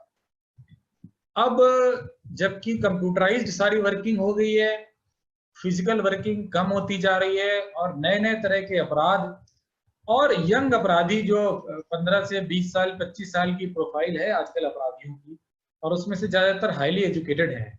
पहले जो एक टिपिकल अपराधी की प्रोफाइल होती थी वो एक कम पढ़ा लिखा और समाज से टकराया हुआ व्यक्ति होता था, जो कि मजबूरियों में अपराध की तरफ मुड़ जाता था। आज बिल्कुल भी ऐसा नहीं है। आज की जो साइबर क्रिमिनल्स की प्रोफाइल है उसमें से ज्यादातर अच्छे पढ़े लिखे हैं, वो कहीं कॉल सेंटर्स में या आईटी कंपनीज में काम कर चुके हैं, और आईटी टूल्स की उनको अच्छे से जानकारी है, लोगों की साइकोलॉजी, ह्यूमन साइकोलॉजी को वो अच्छी तरह समझते हैं, तभी तो वो लोगों को बेवकूफ बना पाते हैं। और मैं आपको ये भी बता दूं कि जो साइबर क्राइम में जो विक्टिम्स हैं उसमें बहुत बड़ी संख्या 50%, 60%, 70% जो लोग हैं वो हाईली एजुकेटेड हैं। तो ऐसा नहीं है कि साइबर अपराधी कोई गरीब या कम पढ़े लिखे लोगों को अपना निशाना बनाते हैं, वो एक्चुअली संपन्न और सक्सेसफुल पढ़े लिखे लोगों को अपना निशाना बना रहे हैं। तो चूंकि प्रोफाइल बदल गई है तो इसलिए कानून भी बदलना चाहिए, नए तरह का कानून होना चाहिए। तो आईटी एक्ट 2000 में बनाया गया और उसमें बहुत सारे बदलाव उसके माध्यम से करे गए, एविडेंस एक्ट में किए गए, और तमाम कई कानूनों में बदलाव किए गए जहां प्रोसीड्यूरल रिक्वायरमेंट थी। और ये अपने आप में एक कोड है जिसमें काफी अपराधों के बारे में, उनकी सजाओं के बारे में लिखा हुआ है। इसमें एक बड़ा फेमस केस हुआ था, अगर आप में से किसी को ज्यादा पढ़ने का शौक है तो ये पढ़ सकते हैं। ये एक अच्छा केस है, Baji.com CEO अरेस्ट केस। ये विकैरियस क्रिमिनल लायबिलिटी के लिए एक अच्छा केस लॉ भी है, सुप्रीम कोर्ट तक गया था ये मैटर। तो इसको अगर आप कभी पढ़ते हैं तो मुझे लगता है कि आपको एक अच्छी रीडिंग मिलेगी। Baji.com एक ऑनलाइन ऑक्शन साइट थी जो बाद में ईबे ने खरीद ली। उस पर एक पोर्नोग्राफिक क्लिप किसी स्टूडेंट ने अपलोड किया फॉर सेल, और दिल्ली पुलिस की नॉलेज में आया तो उसके जो सीईओ और डायरेक्टर थे अवनीश बजाज, जो इंडियन अमेरिकन थे, उनको सेक्शन 67 में दिल्ली पुलिस ने अरेस्ट किया। Publishing of information which is obscene in electronic form, जिसमें 5 से 7 साल की सजा है। तो ये एक बहुत ही लैंडमार्क केस है। इनफैक्ट इसके बाद ही लॉ में चेंज भी किया गया और सेक्शन 79 इंट्रोड्यूस किया गया, जिसमें प्लेटफॉर्म्स को आईटी एक्ट में विकैरियस लायबिलिटी से बचाने की कोशिश करी गई है। इसमें ऑफेंसेस बाय कंपनीज और द ऑर्गेनाइजेशंस डिफाइन किया गया है कि where a person committing a contravention of any of the provisions of this act or of any rule, direction or order made at there is a company, every person who at the time the contravention was committed was in charge of and was responsible to the company for the conduct of the business of the company, as well as the company shall be guilty of the contravention, shall be proceeded against. So it is again a rule about the vicarious criminal liability. So if the offense has been committed by, say, an employee of the company, the key managerial personals, the KMPs as per the Companies Act, would be liable, which includes the director, CFO, company secretary, CEO, etc., etc. Now, what are the offenses defined? I'll go very quickly. Section 43 defines the offenses, which is basically a civil section, but Section 66 by reference creates criminal liability for all these offenses which are given in the section 43 if the person who is committing has the criminal intent as per section 24-25 of the IPC. So क्या क्या इसमें offences हैं कि अगर आपने किसी दूसरे के कंप्यूटर रिसोर्स या कंप्यूटर नेटवर्क को सिर्फ एक्सेस कर लिया बिना मेरी परमिशन के, मेरे कंप्यूटर को या फोन को किसी ने इस्तेमाल कर लिया, तो ऑफेंस हो गया। कोई भी डेटा आपने डाउनलोड किया, कॉपी किया, एक्सट्रैक्ट किया, किसी तरह का वायरस या कोई भी चीज इंट्रोड्यूस करी, किसी तरह से भी डिसरप्शन किया, डैमेज किया, ये सब साइबर अपराध की श्रेणी में आ रहे हैं। किसी को कंप्यूटर का इस्तेमाल नहीं करने दिया। अब इसमें एक बड़ा मजेदार और इम्पोर्टेंट ऑफेंस है charges the services availed by a person to the account of another person. अब ये क्या चीज है? तो मैं आपको बताऊं, मेरे घर के पास में डॉक्टर साहब रहते हैं और सुबह सुबह मिले और कहने लगे भाई अग्रवाल साहब आप बढ़िया आदमी नहीं है। मैंने कहा भाई कल तक तो सब ठीक था, ये रात में क्या हो गया अचानक? यार मैं कैसे खराब हो गया, क्या हो गया? तो बोले आपने अपने इंटरनेट का बिल नहीं भरा। तो मैंने कहा इसका आपसे क्या ताल्लुक है भाई, ये तो मेरा और इंटरनेट कंपनी का मामला है, आप क्या कलेक्शन एजेंट हो उसके? बोले नहीं मेरा इंटरनेट बंद हो गया। तो मतलब उन्होंने मेरे वाईफाई में अपना इंटरनेट चला रखा था, तो जब मेरा बंद हो गया तो ऑब्वियसली उनका भी बंद हो गया। तो ये सेक्शन ये कहता है कि अगर मेरे किसी इस्तेमाल की चीज को कोई दूसरा इस्तेमाल कर रहा है, अगर मेरा वाईफाई कोई और यूज कर रहा है और उससे मेरा बिल बढ़ जा रहा है, मेरे को चार्जेस लग रहे नहीं लग रहे हैं, जितना मेरा इंटरनेट ज्यादा यूज होगा उतने मेरे चार्जेस बढ़ जाएंगे, तो उस पर्सन से मैं उन चार्जेस को वसूल सकता हूं। That is the civil remedy obviously, and obviously we is doing with a criminal intent, तो मैं उसके खिलाफ FIR भी करा सकता हूं, क्रिमिनल चार्जेस भी ला सकता हूं। तो इस तरह के जो है वो अपराध इन्होंने IT एक्ट में डिफाइन किए हुए हैं। कुछ और बहुत महत्वपूर्ण अपराध हैं जो टैक्स एडवोकेट्स को जानना बहुत जरूरी है, और मुझे लगता है कुछ लोग अब उससे नाराज जरूर हो जाएंगे, बट क्योंकि मेरी जिम्मेदारी है मैं आपको बताऊं। देखिए section 66C, punishment for identity theft. Whoever fraudulently or dishonestly make use of the electronic signature, password or any other unique identification feature of any other person। तो अब आप समझ ही गए होंगे कि मेरा इशारा किस तरफ है। आप जो लोग डिजिटल सिग्नेचर अपने क्लाइंट्स के अपने ऑफिस में रखते हो और रिटर्न फाइल करते समय अपने ड्रॉर में से या आपका स्टाफ उसको अपने ड्रॉर में से निकाल के फॉर्म्स पे और ऑनलाइन रिटर्न्स पे लगाता है, जिसके लिए कभी कभी आपके क्लाइंट आपको ईमेल या कागज पे लिख के ऑथोराइजेशन भी देते हैं, कई बार फोन पर ही चलता रहता है।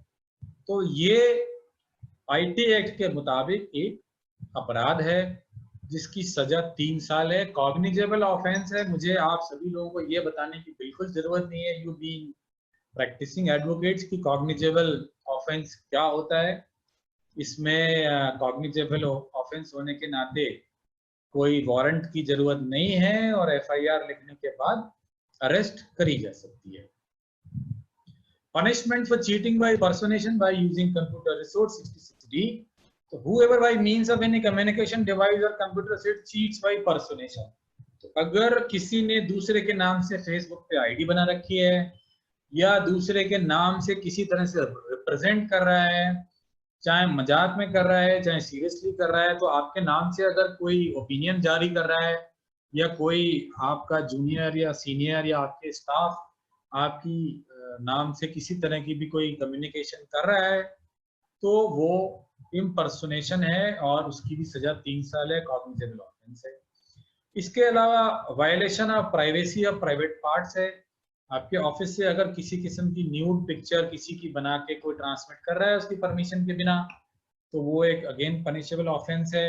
इसके अलावा ऑब्सीन मटेरियल, पोर्नोग्राफिक मटेरियल का ट्रांसमिशन, वो भी IT एक्ट के मुताबिक अपराध है। वैसे भी सीरियस अपराध है, IPC के मुताबिक भी अपराध है, सोशली भी इसको एक्सेप्टेबल नहीं है, बट IT एक्ट में उसको खास तौर पे अपराध घोषित किया गया है। तो अब अगर हम देखें इस पूरे आज के जो हमारा डिस्कशन हुआ है कि बहुत सारी जो हमारी साइबर की समस्याएं हैं, अब उससे बचा तो नहीं जा सकता, क्योंकि चाहे प्राइवेट कम्युनिकेशन हो, कॉर्पोरेट कम्युनिकेशन हो या गवर्नमेंट से कम्युनिकेशन हो, आज आपको इंटरनेट का यूज तो करना ही है। आज इनकम टैक्स की रिटर्न अगर आपको फाइल करनी है तो ऑनलाइन जाना ही पड़ेगा। अगर आपको GST की रिटर्न्स पे काम करना है तो आपको ऑनलाइन जाना ही पड़ेगा। सरकार से किसी भी लेवल पे, चाहे रेवेन्यू डिपार्टमेंट है या कोई दूसरा डिपार्टमेंट है, आपको अगर कम्युनिकेट करना है, काम करना है, तो ऑनलाइन तो काम करना ही करना है। उससे बचने की तो कोई संभावना मुझे नजर आती नहीं है। MCA, ministry of company affairs, वो भी पूरा ऑनलाइन हो गया है। अब समस्या ये आती है कि हम इससे कैसे बचें बिना ज्यादा खर्चा किए, बिना ज्यादा मुसीबत मोल लिए। तो जैसा कि मैंने बार बार आपको बता रहा हूँ इतनी देर से कि अगर हम कुछ बेसिक हाइजीन और एटिकेट्स को यूज करें, इस्तेमाल करें, तो हम इससे बच सकते हैं। जैसे जब हम गाड़ी खरीदते हैं और सड़क पे गाड़ी लेके चलते हैं तो उससे पहले कुछ बेसिक नियमों का हम पालन करते हैं, लाइसेंस बनवाते हैं, गाड़ी को तेज नहीं चलाते हैं, गाड़ी को बाएं हाथ पर चलाते हैं, रेड लाइट पर रुकते हैं, वगैरह वगैरह। इसी प्रकार से इंटरनेट भी एक प्रकार का हाईवे है, और जब हम इसका इस्तेमाल शुरू करते हैं तो जो बेसिक हाइजीन है, जो बेसिक एटिकेट्स हैं, उनका हमें यूज करना चाहिए। सबसे पहली चीज, हमें एक एंटीवायरस या एंटी मैलवेयर सॉफ्टवेयर परचेज करना चाहिए। वो 800-1000 रुपए का साल में आता है, उसको फ्री वाला इस्तेमाल नहीं करना चाहिए। चाहे वो कितना भी आपके जो लड़का आपको हार्डवेयर कंप्यूटर देता है वो आपको कितना भी कहे वकील साहब आप चिंता मत करो, मैं बिल्कुल सही चीज आपको दे रहा हूँ और आपको कोई दिक्कत नहीं आएगी, बिल्कुल ना माने उसकी। दूसरा, आप लाइसेंस सॉफ्टवेयर विंडोज का यूज करें। लैपटॉप्स के साथ तो यूजुअली लाइसेंस सॉफ्टवेयर आता ही है, लेकिन अगर आपने अनब्रांडेड पीसी भी लिया है तो कोशिश करें कि आप अपने ब्रांडेड माइक्रोसॉफ्ट का लाइसेंस ही लें। और उसकी एक तरकीब आप ये कर सकते हैं कि अपनी एसोसिएशन की तरफ से माइक्रोसॉफ्ट से निगोशिएट कर लें, क्योंकि अगर आप इंडिविजुअल लाइसेंस लेंगे तो आपको 8-10 हज़ार का मिलता है। उसकी जगह अगर आप एसोसिएशन से 200, 250, 500 लोगों का लेते हैं तो फिर आपको बहुत ह्यूज डिस्काउंट मिल जाएगा, बहुत ह्यूज डिस्काउंट मिल जाएगा। तो ये भी आप एक काम अपनी एसोसिएशन की तरफ से कर सकते हैं कि माइक्रोसॉफ्ट से सीधे बात करें कि भाई हमारे सभी मेंबर्स को इसकी आवश्यकता पड़ती है, तो आप हमसे कोई ऐसा अरेंजमेंट कर लें कि हमारे एसोसिएशन के जो भी मेंबर्स हैं उनको बहुत सस्ते दामों पे आप इसको उपलब्ध करा दें। उससे क्या होता है, सिक्योरिटी पैचेस वगैरह टाइमली आपको मिलते रहते हैं, तो आपका रिस्क अपने आप से कम हो जाता है। तीसरा, जैसा कि मैंने आपको बताया, स्टाफ को अवेयर करें, एक पॉलिसी बनाएं और वो सबको उससे साइन कराएं, अपने स्टाफ से, अपने पार्टनर से, कस्टमर से भी, वेंडर से भी। जब वो कम्युनिकेशन आपसे भेजें, आपके यहाँ वाईफाई में एंट्री करें, तो आप जो है उस नियमों का पालन करें। पासवर्ड जो है सेव ना करें और थोड़े मुश्किल रखें, और पासवर्ड की जगह पास फ्रेज, एक छोटा सा सेंटेंस जिसमें 15, 20, 25 कैरेक्टर हो, तो वो सेव होने की उम्मीद ज्यादा है। जहां तक संभव हो सके महीने 2 महीने में, 15 दिन में उसको बदलते रहें। ऐसी कुछ चीजें अगर आप करते रहेंगे, और जो फ्री वाली बुक्स हैं उसको डाउनलोड ना करें, फ्री गेम्स डाउनलोड ना करें, क्योंकि उसमें अक्सर मैलवेयर होते हैं। और अगर आप ऐसा करना ही चाहते हैं तो उसके लिए अलग फोन रखें जिसमें कि आप इंपॉर्टेंट इंफॉर्मेशन ना रखें। उस पर फिर ठीक है, अगर वो एक बार को उसमें मैलवेयर या वायरस आ भी जाता है तो ठीक है, कोई निजी जानकारी तो आपकी लंबी चौड़ी उसमें है नहीं, तो अगर कोई वायरस है भी तो कोई फर्क नहीं पड़ेगा। ऐसे कुछ बेसिक चीजें आप करें। इसके अलावा जैसा कि मैंने आपको एक डायग्राम दिखाया, उस डायग्राम के मुताबिक आप वर्क फ्रॉम होम अपना सिस्टम बना सकते हैं। वो बिल्कुल भी कॉस्टली नहीं है, एकदम इफेक्टिवली काम करेगा। जैसे मल्टीनेशनल कंपनीज काम करती हैं, आप भी उसी तरह से अपने ऑफिस को बना सकते हैं, जिसमें आपका स्टाफ, आपके पोटेंशियल कस्टमर्स और आपके जो पार्टनर्स हैं, चाहे वो किसी भी शहर में हो, किसी भी कंट्री में हो, वो बड़े आराम से सेफली काम कर सकते हैं। और ये पूरा जो सेटअप है बिल्कुल भी कॉस्टली नहीं है, ना कॉम्प्लिकेटेड है। इसको रिमोट मैनेज किया जा सकता है, ये आराम से यूज किया जा सकता है। तो मुझे लगता है कि आज की जो हमारी चर्चा का विषय था, उसको हमने जो भी सीमित समय था उसको सही इस्तेमाल करते हुए और इस पर चर्चा कर ली है। और अब मैं चाहूँगा कि अगर कोई प्रश्न लोगों के आ रहे हैं तो उसको लिया जाए, ताकि हम लोगों की जिज्ञासाओं का समाधान जरूर करें। और मेरी व्हाट्सएप नंबर, फ़ोन नंबर और ईमेल तीनों एक ही हैं। अगर मेरा फ़ोन नंबर आपके पास है तो समझिए आप मुझसे पूरी तरह से कनेक्टेड हैं। अदरवाइज आप मुझे कभी भी गूगल में अनुज अग्रवाल साइबर के नाम से ढूंढ सकते हैं। मेरे चैनल को सब्सक्राइब कर सकते हैं यूट्यूब पर, उस पर बहुत सारी जानकारी साइबर से जुड़ी हुई वीडियो इत्यादि के माध्यम से भी उपलब्ध रहती है। धन्यवाद अनुज जी, बहुत बहुत धन्यवाद। आपने बड़े सिंपल शब्दों में बहुत बड़ा इंटरेस्टिंग टॉपिक कवर किया है जी। और अब जो है समय आ गया कुछ प्रश्नों का। जी। तो प्रश्न मेरे बहुत सारे आए हैं चैट बॉक्स में, उनसे पहले कुछ प्रश्न मेरे अपने मन में उठे थे। आनंद जी भी हमें ज्वाइन करें। आनंद जी, आप आवाज आ रही है आपको? आनंद सिंघल जी, आपका दूसरा आपका अनम्यूट किया हुआ है दोनों पे। आनंद सिंघल जी, आ रही है? यस। हाँ, आपका वीडियो भी आ गया। हाँ जी। तो सर, मेरा जो पहली बात आई, जो आपने एक रिलेटेड बात करी कि जो डीएससी की बात करी आपने। जी, मुझे मालूम था ये पहला सवाल यही होगा। बिल्कुल बिल्कुल बिल्कुल बिल्कुल। आजकल आप बहुत तो अच्छा है कि हम लोग कुछ वर्चुअली बात कर रहे हैं, वरना कई बार तो लोग मंच तक पहुंच जाते हैं। क्या आपने ऐसा कह कैसे दिया? हमारा तो सारा काम ही रुक जाएगा। जी जी प्लीज। डीएससी की जो बात आई, उसमें बात आई जिम्मेवारी की। जी। अब दो एस्पेक्ट है इसके। एक तो प्रैक्टिकल एस्पेक्ट है जी। कि डीएससी जब हम लोग काम करते हैं तो डीएससी वक्त बे वक्त लगाना पड़ता है। जी। तो उस एंगल से मजबूरी हो जाती है कि डीएससी अपने पास रखना। जी। अब उसके लिए, और इसी तरह से ओटीपी का सवाल आता है, इसी से जुड़ा हुआ है। जी। तो ज्यादातर जब आप रिटर्न्स वगैरह भरते हैं जीएसटी की, खासतौर पर 10 बार तो दिन में ओटीपी आते हैं। जी। ओटीपी पार्टी से, या तो पार्टी से मांगते हैं और उसको हम फीड करते हैं उसके बिहाफ पे, और या फिर क्या होता है कि हम कोई ऐसा कॉमन नंबर दे देते हैं जो पार्टी के बिहाफ पे हमारा ऑफिस ऑपरेट कर रहा होता है। जी। तो ओटीपी हमारे पास ही आते हैं। जी। तो इसकी एक तो लीगैलिटी और दूसरा सोल्यूशन, प्रिकॉशन सोल्यूशन, ये आपसे चाहेंगे। Thank you very much. बहुत ही महत्वपूर्ण सवाल है। आप सभी लोगों के रात दिन के कार्यकलाप से बिल्कुल सीधा जुड़ा हुआ सवाल है। और भी चीजें सीधे जुड़ी हुई हैं, लेकिन ये तो बिल्कुल अनअवॉइडेबल है। अभी क्योंकि सारी टैक्सेशन ऑनलाइन हो गई है। देखिए, कानून क्या कहता है? अगर हम टैक्स लॉ की बात करें तो कानून ये कहता है कि भाई जो भी आप कोई रिटर्न फाइल कर रहे हैं, तो जो भी डेजिग्नेटेड लोग हैं, मैं ये नहीं जा रहा कि किस लॉ में क्या किसको डेजिग्नेट किया है, वो तो आप अच्छी तरह जानते ही हैं, डायरेक्टर है, पार्टनर है, या कहीं अगर सीए या लॉयर को भी अलाउ किया है, कि जिसको भी लॉ ने ऑथोराइज किया है वो उस पर साइन करके इसको अपलोड कर सकता है। अब जहां तक प्रैक्टिशनर्स का सवाल है, केवल सिग्नेचर को छोड़िए प्रैक्टिशनर हर काम कर सकता है। कोई भी रिटर्न बनानी है तो आप उसको A to Z बना सकते हैं, उसमें लीगलिटी कोई इशू नहीं है। उसको आप अपलोड कर सकते हैं, उसमें कोई दिक्कत नहीं। सिर्फ और सिर्फ जो दिक्कत है वो ये है कि जो डीएससी आप लगा रहे हैं, आप लगाते तो ओनर्स के, प्रमोटर्स के, डायरेक्टर्स के कंसेंट से ही है। लेकिन दिक्कत तब आती है जब दो प्रमोटर्स में आपस में झगड़ा हो जाता है, दो डायरेक्टर्स में झगड़ा हो जाता है, तब वो आके आपके जो सीए हैं, जो टैक्स कंसल्टेंट हैं, उसको चपेटते हैं कि साहब इन्होंने जो है वो मेरी रिटर्न गलत भर दी, या मेरा नाम इन्होंने यहाँ से निकाल दिया, या फलाना जो भी कोई आरोप लगा दिया। जब तक तो सब कुछ दोस्ती दोस्ती आपस में चल रही है तो सब कुछ मुंह जमानी तमाम काम हो ही रहे हैं, उसमें कोई ऐसी बात नहीं। प्रैक्टिकली तो लाइफ ऐसी चलती है। तो सवाल ये है कि लॉ क्या कहता है। मैंने इस बारे में बहुत ही विद्वान जूरिस्ट से पूछा, तो मुझे तो यही बात समझ में आई कि कोई व्यक्ति किसी दूसरे के बिहाफ पे सिग्नेचर नहीं कर सकता एक्सेप्ट पावर ऑफ अटॉर्नी। वो भी सिर्फ वहां जहां पावर अटॉर्नी अलाउड है।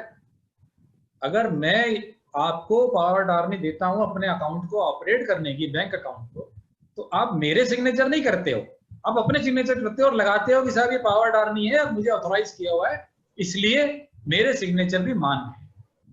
You cannot sign as me, Anuj Agarwal. You will sign Vikram Chawla, Advocate Vikram Chawla, Attorney of Anuj Agarwal, which is fine, law में allowed है। तो digital आपको लगाना अलाउड नहीं है। अब बात आती है प्रैक्टिकलिटी की। तो जब डिजिटल नहीं था, फिजिकल था, तब भी काम होता था। तो जैसे भी आप साइन कराते थे, क्लाइंट आपके ऑफिस में आते थे, आप लड़के को भेजते थे, आप कभी वहां जाते थे, कभी बीच रास्ते में मिल जाते थे, कभी घर जाके चाय पी लेते थे, व्हाटएवर। कहीं ना कहीं आपको उसी तरह के रास्तों को सोचना पड़ेगा। प्लस जो बहुत सारे फॉर्म्स हैं, आप फॉर्म ईमेल पर भेज दीजिए, वो डिजिटल लगा के वापस कर देंगे आपको। जहां पर फॉर्म्स की अवेलेबिलिटी है वहां तो आप फॉर्म बनाना बिल्कुल आपको अलाउड है, कोई दिक्कत ही नहीं है, उसमें कोई इंपर्सोनेशन नहीं है। आप तो भी कंसल्टेंट हैं, आपने फॉर्म बना के उनको भेज दिया। अब कुछ लोग ये कहते हैं कि साहब हमारे जो बिजनेसमैन हैं उनको साहब डिजिटल लगाना ही नहीं आता, चलाना नहीं आता। तो साहब ऐसा है कि जो आदमी 100 करोड़ का बिजनेस चला सकता है, जो आदमी सरकार का टैक्स चोरी कर सकता है, जो आदमी मर्सिडीज चला सकता है, जो आदमी लेटेस्ट आईफोन चला सकता है, जो वृंदावन कह के थाईलैंड जा सकता है, वो तो कोरोना ने पकड़ लिया, नहीं तो वो थाईलैंड घूम ही आया था। तो वो डिजिटल नहीं चला सकता भाई। आप अपना लड़का एक दिन भेज के उसको सिखा दीजिए या उसके कंप्यूटर में इंस्टॉल करा दीजिए, खाली पासवर्ड तो डालना होता है, उसमें कोई लंबा चौड़ा काम तो है नहीं। बाकी थोड़ी बहुत दिक्कतें आ जाती हैं, मतलब मैं फिर भी मानता हूं, तो एक्सेप्शन की तो चलता है, लेकिन जब हम उसको एज ए रूल यूज करते हैं तो सामने वाले को भी पता है कि जी ये तो हमेशा यही लगा रहे हैं, तो वो तो आंख बंद करके बोल देगा कि ये तो साहब जो है सिंगल साहब नहीं लगाया है। अगर सिंगल साहब 100 में से 2 बार लगा रहे हैं तो सिंगल साहब कहेंगे साहब इस बार तो मैंने नहीं लगाया था, हाँ मैं कभी लगाता था अब नहीं लगाया है, तो उसे भी नहीं पता चलेगी ना। तो अगर वो एक्सेप्शनल है तो maybe I will say practically 100 में 1 बार 2 बार चलता है। और जहां तक ये जो क्लाइंट्स की बात है टाइम बाय टाइम, तो ये तो हम सभी जानते हैं कि अगर हम क्लाइंट्स को डिसिप्लिन लाएंगे, तो भैया अगर आप 30 तारीख को आओगे तो रिटर्न फाइल करने के 10 दिन ही फीस लगेगी, कराना हो तो कराओ, नहीं तो जो वकील खाली हो आज वहां चले जाओ। तो कहीं ना कहीं डिसिप्लिन थोड़ा बहुत डालना पड़ेगा सर, वरना सभी लोग जानते हैं 29 को वो फोन करेगा, सर मैं क्या बताऊं, मैं ये दिक्कत थी वो दिक्कत थी। तो आप कहाँ तक इन लोगों को एंटरटेन करेंगे जो 29-30 तारीख को आते हैं और उसी समय एक्सपेक्ट करते हैं कि वकील साहब सारा काम भी कर दें। तो उनसे कहना जी ठीक है मैंने चलो फॉर्म भर दिया, अब डिजिटल मगर आप लगा, वो कहेगा साहब ये दिक्कत है, साहब ये तो हम नहीं करेंगे। तो मुझे लगता है कि कहीं ना कहीं हम सभी लोगों को ये डिसिप्लिन लाना पड़ेगा। कम से कम 4 केस में आपको उत्तर प्रदेश के बता रहा हूं जहां पर सीनियर प्रोफेशनल हाई कोर्ट में फंसे हुए हैं, और जिस दिन डिसीजन आएगा उस दिन से उनका 3 साल शुरू हो जाएगा। मैं आपको एक घटना बताऊं, एक बहुत सीनियर पुलिस ऑफिसर मेरे साथ कहीं कॉन्फ्रेंस में बोल रहे थे, उन्हें पता नहीं था कि मैं भी प्रोफेशनल हूं, तो उन्होंने मुझसे कहा कि साहब वो एक बार कंपनी सेक्रेटरी ने ये डिजिटल वाला मैटर हुआ, मगर मैंने उसको जो है भलमनसात में गिरफ्तार नहीं किया। तो मैंने कहा भाई ये भलमनसात क्या चीज होती है, कानून तो कानून है, मतलब साफ साफ बताओ। बोले पहले मैं कंपनी सेक्रेटरी बनने की कोशिश कर रहा था, कई बार फेल हुआ तो मैं पुलिस में आ गया, तो इसलिए मैं थोड़ा सा सॉफ्ट कॉर्नर कंपनी सेक्रेटरी के प्रति। तो मेरा मतलब कहने का ये है कि कानून का प्रोविजन यही है, अगर किसी पार्टनर ने डायरेक्टर ने आपके खिलाफ शिकायत कर दी तो गलत कौन है सही कौन है ये तो बाद में आपको पता है, एडजुडिकेशन के बाद ही पता चलेगा। पुलिस के पास तो कोई पावर है नहीं सही गलत की, वो तो FIR लिखेगी, अरेस्ट करेगी, बाद में कोर्ट में आप बिल्कुल साबित हो जाओगे कि हाँ जी। तो ये इसका जो रियल एस्पेक्ट है वो तो यही है, बाकी कौन क्या करेगा नहीं करेगा ये तो आपका बड़ा इंडिविजुअल डिसीजन है, मैं या कोई भी उसको तो नहीं कह सकते कर सकते। Thank you Anand ji. आनंद जी आप भी मेरे साथ जुड़े हुए हैं, तो जी इस बात पे एक सवाल उठता है कि क्या ऐसे में अगर हम क्लाइंट से स्पेसिफिक ऑथराइजेशन लेटर लेकर रखें जी, तो क्या किसी हद तक कोई प्रॉब्लम सॉल्व करेगा? देखिए बहुत सारे लोग ये कर रहे हैं ईमेल पे और चिट्ठी लिखवा रहे हैं, कुछ लोग आगे बढ़ के स्टैम्प पेपर पे लिखवा रहे हैं, इसको नोटराइज भी करा रहे हैं, कुछ लोग उसमें 3 या 4 गवाह भी रख रहे हैं। स्ट्रिक्टली स्पीकिंग तो इसका लॉ में कोई स्टैंडिंग नहीं है।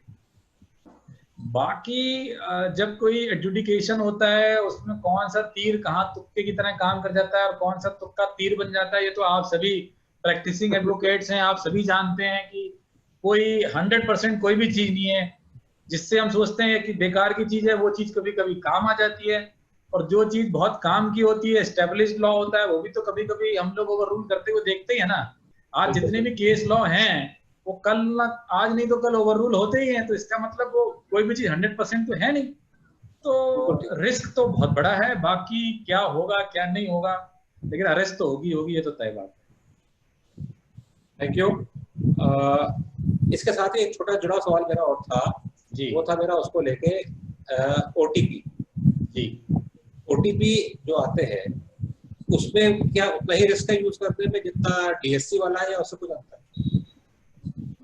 जो पार्टी आपके पास OTP आता है अगर DSC forward कर क्लाइंट देते ने हैं। लगाया हुआ है, देखिए अब ये बड़ा प्रैक्टिकल आपने सवाल पूछा कि अगर किसी फॉर्म में OTP क्लाइंट ने लगाया हुआ है फिर तो उसकी ऑथराइजेशन पक्की होगी, फिर तो उस OTP को आप बिल्कुल आराम से यूज कर सकते हैं। ठीक है ना, फिर तो ओटीपी में कोई प्रॉब्लम नहीं है। दूसरी चीज, अगर ओटीपी में आपका फोन नंबर है तो जो रजिस्ट्रेशन अकाउंट बनाया है आपने, तो वो ऑब्वियसली क्लाइंट की कंसेंट है उसके ऊपर, क्योंकि उस पे फोन नंबर किसका दिया जाना है ये तो जो भी रजिस्टर कर रहा है, यानी जो ओनर है बिजनेस का या डायरेक्टर है, वही कर रहा है ऑनेस्टली। मतलब आप उसके बिहाफ पे ही कर रहे हैं, तो जो भी जानकारी उसमें आप लिख रहे हो वो तो क्लाइंट की जानकारी है, तो वो फोन नंबर अपना भी दे सकता है, आपका भी दे सकता है, किसी का भी दे सकता है।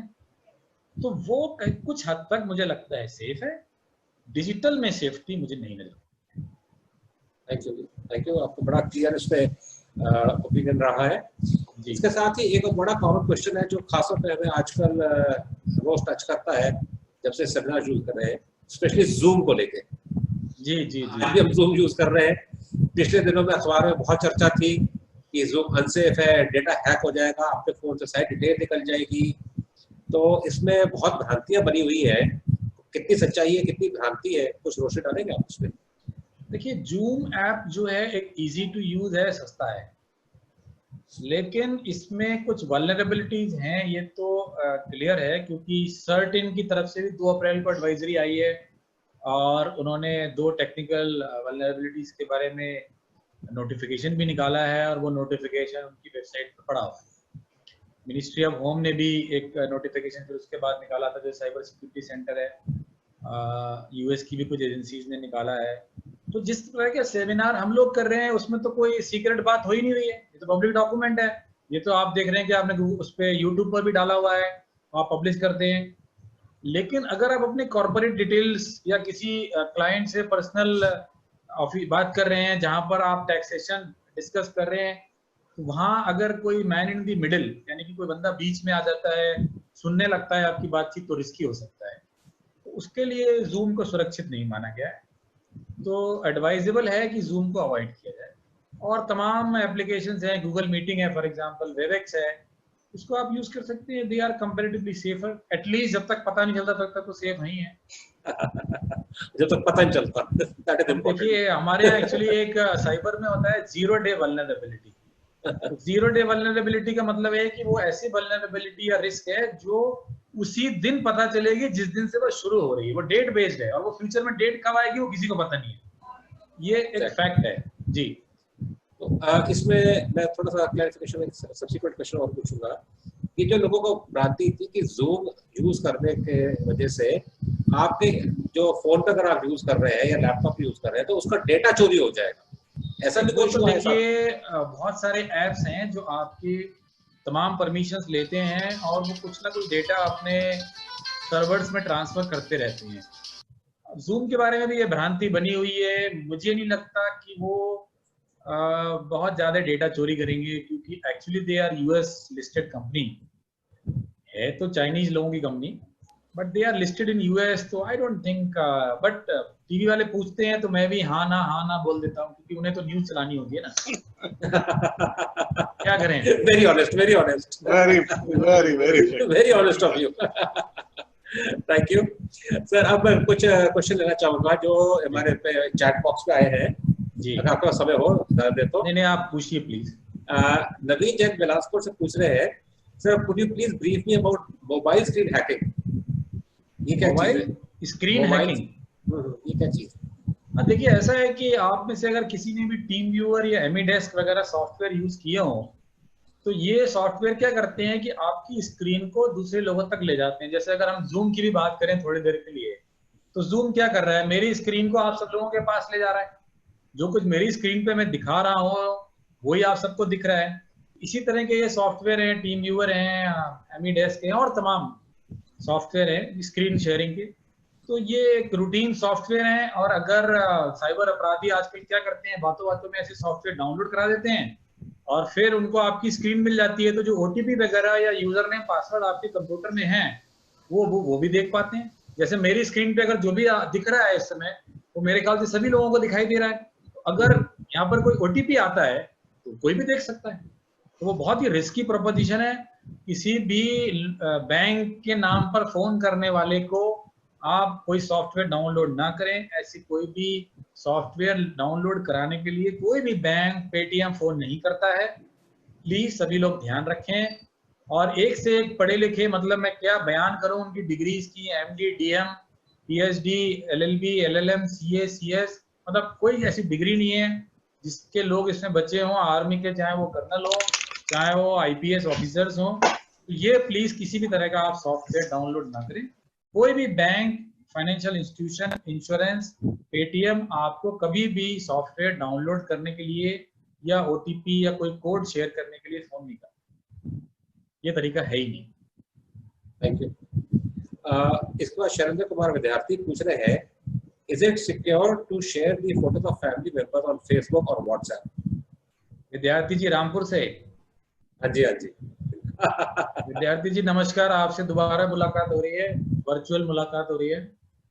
इनको लोग क्या वीडियो पे? किसी भी सोशल मीडिया पे जब आप कोई भी निजी फोटो शेयर करते हैं तो उसके डाउनलोड होने की भावना बनी रहती है। अब जब वो डाउनलोड हो गया तो उसके बाद फोटोशॉप जैसे कई सॉफ्टवेयर मौजूद हैं जिनपे हमें छेड़छाड़ करके और उसका फिर प्रोफाइल इत्यादि पे लगा के मिसयूज करा जा सकता है। तो ये रिस्क आपको लेना है कि आप रिस्क लेना चाहते हैं या नहीं लेना चाहते हैं। उसकी तरकीब ये है कि अगर फेसबुक भी आप यूज कर रहे हैं फैमिली फोटोज के लिए, तो एक पर्सनल ग्रुप बनाएं जिसमें आपके नॉन 5, 10, 15 लोग हों, उसमें शेयर करें। जनरल आपकी जो टाइमलाइन है उस पर ना डालें, क्योंकि उस पर आप डालते हैं तो पता नहीं चलता कि आपके जो फेसबुक के फ्रेंड लिस्ट में 2-5 हजार में कौन बकवास लोग हैं, कौन अच्छे लोग हैं। दैट रिस्क इज देयर, इसको कोई भी मना नहीं कर सकता, कोई भी बचा नहीं सकता आपको इससे, क्योंकि किसी के दिल में क्या है क्या कैसे पता चलेगी। बिल्कुल ठीक। पंकज अग्रवाल जी पूछ रहे हैं, can you recommend any good antivirus? Sir मैं रिकमेंड करूंगा तो दूसरे लोग कहेंगे कि आपका इनसे क्या बैकएंड में कुछ डीलिंग है, क्योंकि हमारी तो डेमोक्रेसी में हम देखते हैं ना, जब भी कोई चीज होती है तो वो सबसे पहले लोग कहते हैं अच्छा इनका अपना क्या इंटरेस्ट है। सभी अच्छे हैं। वैसे मैं निजी रूप से कैस्परस की इंटरनेट सिक्योरिटी यूज करता हूँ, क्योंकि मैं किसी की भी अगर ये कहूंगा कि ये अच्छा नहीं है तो वो कल ही मुझे नोटिस थमा देगा कि भाई साहब आपने कैसे कह दिया मेरा अच्छा नहीं है। Thank you, thank you. और आप पूरा लीगल प्रिकॉशन लेके बात कर रहे हैं। आप पूरी लीगल प्रिकॉशन लेके बात कर रहे हैं। अब जब वकीलों से बात कर रहे हैं तो इतना तो ध्यान रखना ही पड़ेगा है? आप में से कौन मित्र है और कौन, देखिए वकील सारे मित्र हैं, लेकिन कोर्ट में दो लोग आमने सामने खड़े होते ही है ना, तो एक दूसरे की टांग खिंचाई करते ही हैं। और क्लाइंट को तो ऐसे ही बोलते हैं ना, मैं क्लाइंट का नाम लेके थोड़ी ना बोलते हैं, मैं बोलता हूँ कि भाई मैं बोल रहा हूँ है। तो कल को आप मेरे सामने खड़े होके बोलेंगे कि साहब आपने कैसे, आप मैं कैफी की तरफ से खड़े हो जाएंगे तो मेरी तो बड़ी दिक्कत हो जाएगी। इसके बाद रोमित अग्रवाल जी है, शायद मुरादाबाद से है, मेरे नाम पूरा नहीं आ पा रहा। ये पूछ रहे हैं, what are the basic system requirements of the work from home diagram you suggested? नहीं, स्टैंडर्ड जो भी हार्डवेयर होता है, अगर हम क्लाइंट की बात करें तो क्लाइंट तो आपका कोई भी i3 जैसे यूज कर रहे हैं या इवन पेंटियम वगैरह भी अगर आप पुराने यूज कर रहे हैं तो वो चलेगा, कोई दिक्कत नहीं है। सर्वर में भी कोई बहुत हाई कॉन्फ़िग की जरूरत नहीं होती है, i3 i5 भी चलते हैं आराम से।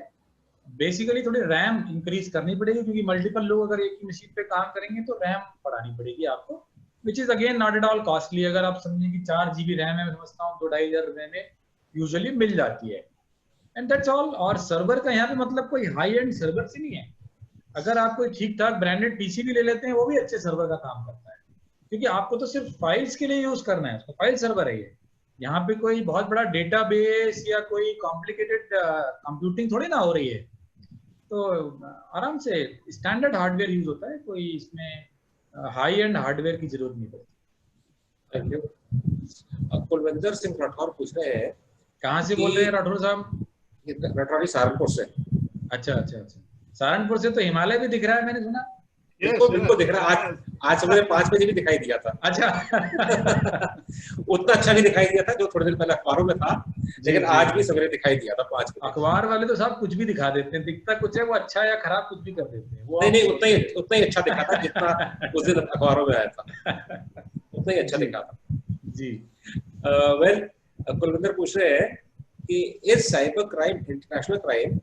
For example, if we have paid an online order for something overseas website or an overseas website, and then the site turns out to be fraud, then where can we complain?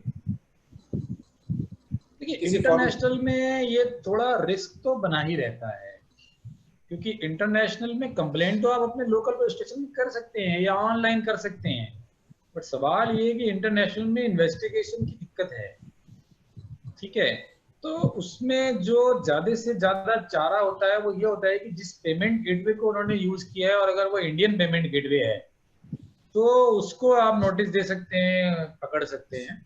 Otherwise अगर payment gateway भी बाहर का है और site भी बाहर की है तो फिर रेमेडी मिलना थोड़ा मुश्किल है, क्योंकि वहां तक पहुंचना, उनको कंपेल करना, there are international laws and treaties, but वो बड़े कम्बरसम है। और 50,000 1 लाख रुपए के लिए एमलेट में आप अगर जाते हो तो 5 साल में सीबीआई के थ्रू आप समझ सकते हो। अभी हम मलैया को तो यहाँ पर ला नहीं पाए, 9,000 करोड़ का मामला हो गया और पूरी सरकारी मशीनरी उसके पीछे लगी हुई है, ठीक है जी। 6 साल में तो वो तभी यहाँ आया नहीं है। तो अगर हम सोचे कि 50,000 रुपए के मेरे फ्रॉड के लिए कोई एजेंसी किसी इंटरनेशनल फ्रॉडस्टर पे कुछ कार्रवाई इफेक्टिव करके मुझे पैसे दिलवा पाएगी, खैर मैं तो क्या कहूँ। Thank you. एक थोड़ा टिपिकल क्वेश्चन है अतुल श्रीवास्तव जी सिद्धार्थनगर से, क्योंकि बड़ी टिपिकल सी प्रॉब्लम है। सिद्धार्थनगर इंडिया नेपाल के बॉर्डर पे है जी, और ये पूछ कह रहे हैं कि इंटरनेशनल बॉर्डर पर जैमर लगा हुआ है, वहां मजबूरी में क्लाइंट की जगह जीएसटी रिटर्न फाइल करने के लिए अपना ईमेल आईडी और मोबाइल नंबर देना पड़ता है, क्योंकि वहां मोबाइल नेटवर्क नहीं है। ऐसे सिचुएशन में एडवोकेट क्या करें? नहीं, जैसे कि मैंने आपको बताया कि अगर आप उसकी रिटर्न फाइल कर रहे हो तो वो प्रॉब्लम नहीं है, that's not an issue. Digital signature में इशू है। तो डिजिटल सिग्नेचर में तो अगेन हम लोग लंबी चर्चा कर ही चुके हैं, उसमें आप कितना भी घुमा फिरा लो, अगर आप मेरी गर्दन पकड़ोगे तो आप जो कहोगे मैं हाँ कर दूंगा, लेकिन जो वास्तविकता है, जो लीगल पोजीशन है, वो तो मैंने आपके सामने रख दी है।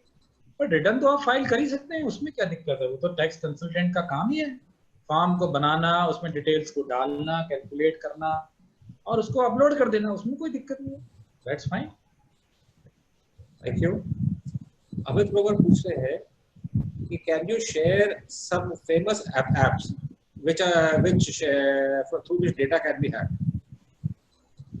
नहीं, मैं नहीं शेयर करूंगा आपको, क्योंकि अभी आपने सेक्शन 43 में देखा होगा कि somebody is enabling others to hack, तो सजा 3 साल की है।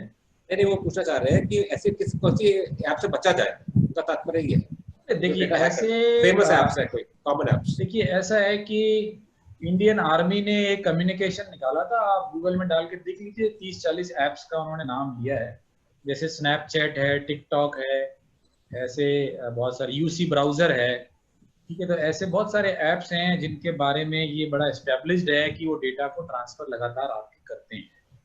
तो उसकी एक पूरी लिस्ट दी हुई है, गूगल कर लीजिए, Indian army Chinese apps ban ऐसे कुछ डाल के तो मिल जाएगा, और ये रेगुलरली आता रहता है। और ईमानदारी की बात ये है कि कोई भी एक कॉम्प्रिहेंसिव लिस्ट बनाना किसी भी समय पॉसिबल नहीं, बिकॉज गूगल में अगर आप देखो तो there are lakhs and lakhs of apps. अगर आप मुझसे पूछो कि मैंने कितने ऐप्स यूज किए तो शायद बहुत कम यूज किए होंगे, और फिर उसका एनालिसिस बहुत मुश्किल है। तो उसकी तरकीब यही है कि आपके जो सेंसिटिव इंफॉर्मेशन है, जो आप अपना प्रोफेशनल वर्क करते हैं, वो एक ऐसे फोन से करें जिसमें अनवेरीफाइड या जो गूगल वन को छोड़ के जो भी एप्स हैं वो अनवेरीफाइड है, वो आप उसमें ना डालें। और दूसरे फोन में इस टाइप के गेम्स के सब एप्स डालें जिसमें अगर डेटा चोरी भी होता है तो निजी डेटा आप रखिए ही नहीं, उसमें क्या ले जाएगा आपका? ये अदरवाइज इसका बड़ा मुश्किल है पता लगाना। आप सोचें कि आप मुझे एक ऐप भेजेंगे और मैं आपको बताऊंगा, नहीं बता पाऊंगा, क्योंकि उसकी पूरी एनालिसिस करनी पड़ेगी, और कितने ऐप्स की कहाँ तक एनालिसिस करेंगे, तो वो प्रैक्टिकली पॉसिबल नहीं। Thank you sir.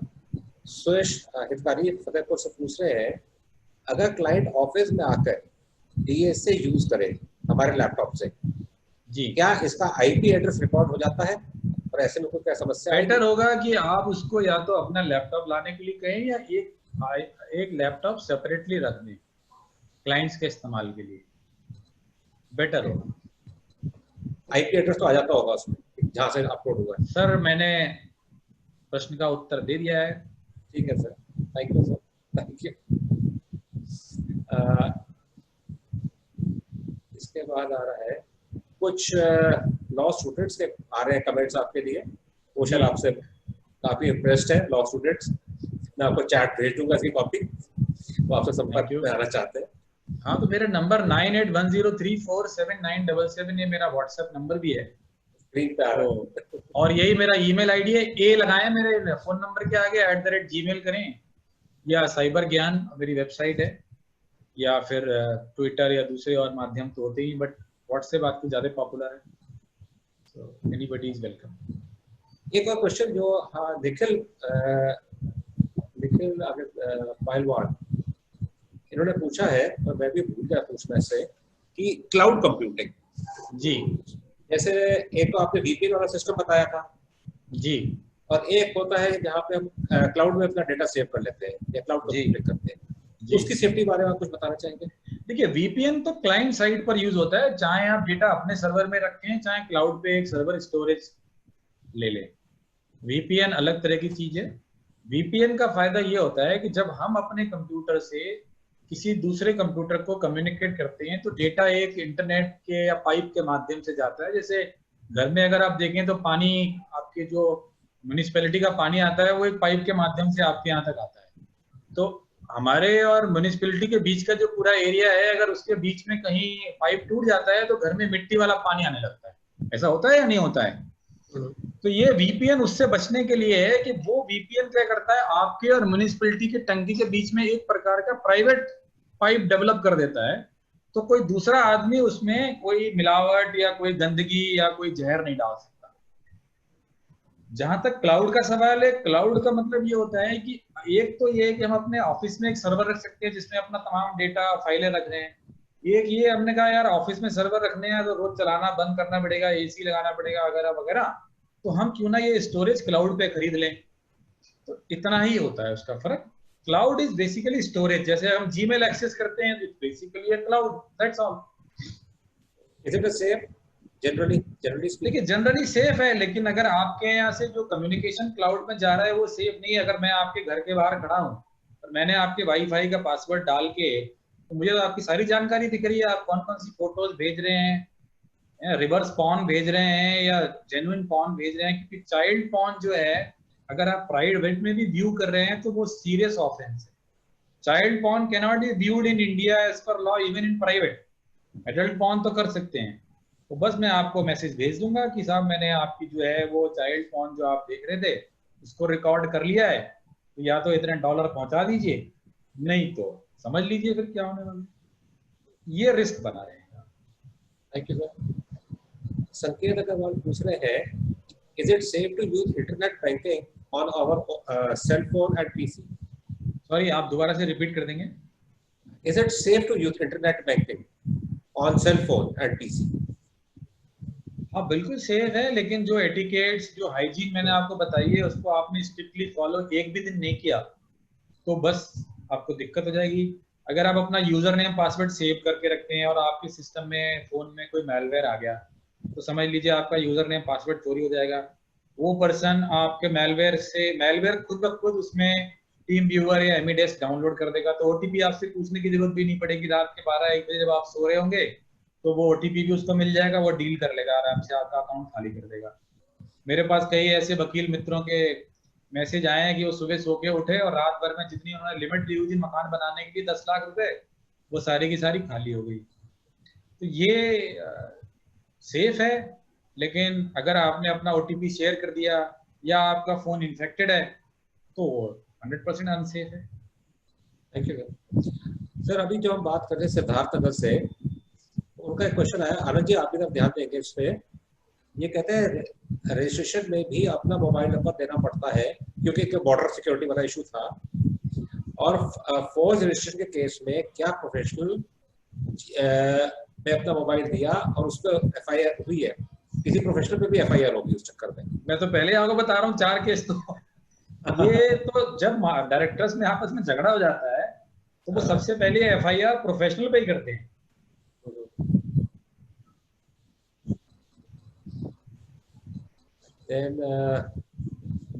तो इनसे सिद्धार्थ नगर वाले हमारे मित्र से मैं ये कहूंगा कि वो आपका जो मामला है वो एक प्रॉपर मैटर है, इसको आप सेपरेटली डिस्कस करिए, क्योंकि फोरम पे फिर बहुत सारी ऐसी बातें होती हैं जो शायद निजी रिकॉर्ड में आ जाती हैं तो वो जरा कहने सुनने में अच्छी नहीं लगती हैं।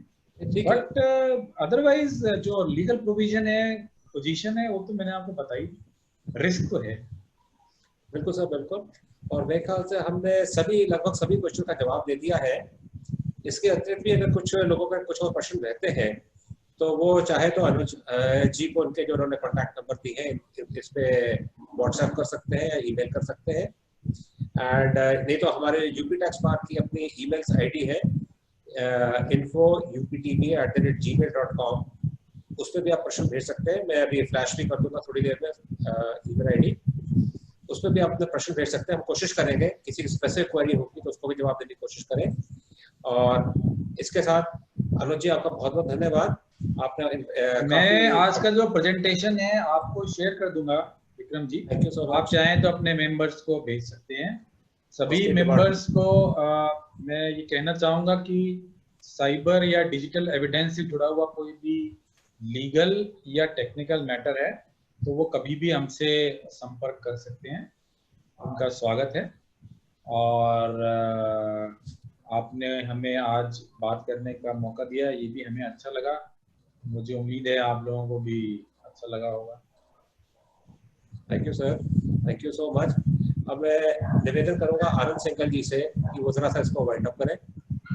आनंद सिंघल जी प्लीज। भाई अनुज जी, बहुत फेमिलियर नाम है मेरे लिए, पर्टिकुलरली आपका बहुत अच्छा लगा।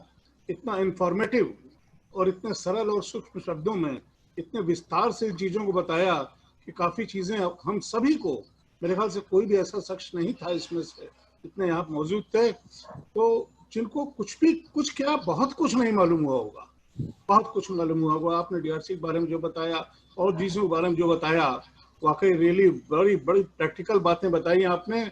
और जिस तरह से आपने सेफगार्ड जो है उसका बताया है, ये भी इम्पोर्टेंट है। किसी ने समस्या ही बताई आपने जो उसका सेफगार्ड भी बताया, जो पॉसिबल उसके मिसयूजेस हैं, that is also very very important और हम सब के लिए बहुत काम के हैं। हम आपको बराबर जो है इसमें सचेत करते हैं इस चीज के लिए। ये आपने जो बराबर हम लोग को सचेत किया है, दैट इज वेरी, हम सबको इससे बहुत कुछ ज्ञान हुआ है। हम आपके बहुत आभारी हैं। यूपी टैक्स बार आपके लिए बहुत आभारी रहेगी सदैव। Thank you, thank you. Singhal साहब आप कहाँ से हैं? अयोध्या। देखिए देखिए, बहुत बढ़िया, बहुत बढ़िया। आपकी तो वाणी है, मतलब क्या कहना चाहिए कि दैवीय असर तो है ही है। जिस तरह से आपने समझाया आज, बहुत मेरे अच्छा बच्चे लगा। का नाम भी जो है अनुज ही है सर। अच्छा। बहुत फैमिलियर हमारा नाम है आपका। नहीं, हम तो सबसे छोटे हैं आपसे भाई, हमारा नाम तो अनुज है, हम तो छोटे ही हैं।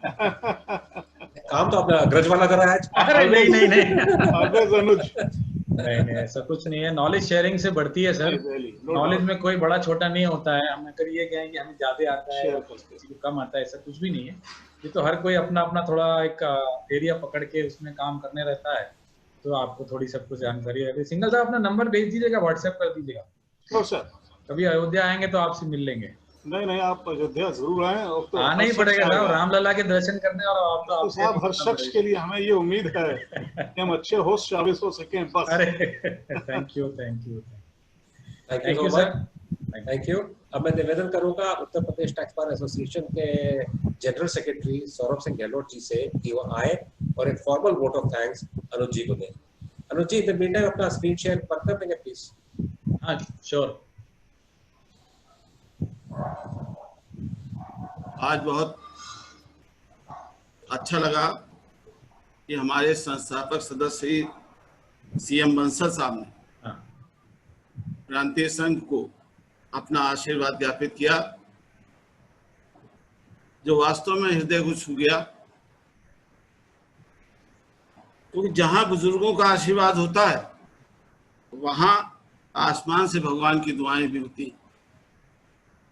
हमारे मुख्य वक्ता श्री अनुज अग्रवाल जी, जो chairman centre of the research on cyber crime and cyber law, जैसे सिंघल साहब ने कहा था कि साइबर गुरु हैं, बिल्कुल प्रत्यक्ष रूप से हमारे सामने आए और उन्होंने ये बताया कि साइबर क्राइम क्या होता है, क्यों होता है, इसके लिए कैसे इसकी सेफ्टी की जा सकती है, और इसके होने पर आप इस पर क्या कर सकते हैं, इस पर क्या सजा होती है। मुझे लगता है कि मैं तो ये महसूस करता हूं कि इन्होंने साइबर क्राइम और साइबर लॉ के विषय में हम सबकी आंखें खोल दी, हम लोगों का ज्ञानवर्धन किया। मैं प्रांतीय संघ की तरफ से आपका आभार प्रकट करता हूं, धन्यवाद देता हूं, अभिनंदन करता हूं और साधुवाद ज्ञापित करता हूं। धन्यवाद। अब मैं निवेदन करूंगा Uttar Pradesh tax bar association के अध्यक्ष अरविंद कुमार गुप्ता जी से कि वो आए और मीटिंग को फॉर्मली क्लोज करें। अरविंद गुप्ता जी प्लीज। बहुत बहुत धन्यवाद अनुज जी, आपने ये साबित किया कि आप अनुज नहीं हैं, अग्रज हैं। अरे नहीं सर। आपके सम्मान में बस इतना ही हम कह सकते हैं, आए तो अपने साथ में लाए बहार तुम, और जाने लगे तो ले गए दिल का करार तुम। बहुत बहुत धन्यवाद, बहुत बहुत आभार आपके प्रति। आपने जो हम लोगों का मार्गदर्शन किया है, आपका स्नेह, आपका व्यवहार हम लोगों को बहुत ही प्रभावित किया, और इसी प्रकार से आपका स्नेह हम लोगों के प्रति बना रहे, यही आपसे आग्रह है। साथियों, ये बैठक आज ऑलवेज ये बैठक यहीं समाप्त की जाती है। परसों फिर हम लोगों की नए विषय पर भेंट होगी, चर्चा होगी। आप लोगों से आग्रह है कि आप अपने साथियों को अधिक से अधिक इसमें जोड़िए। धन्यवाद, आभार, वंदन, अभिनंदन, नमस्कार सभी लोगों को।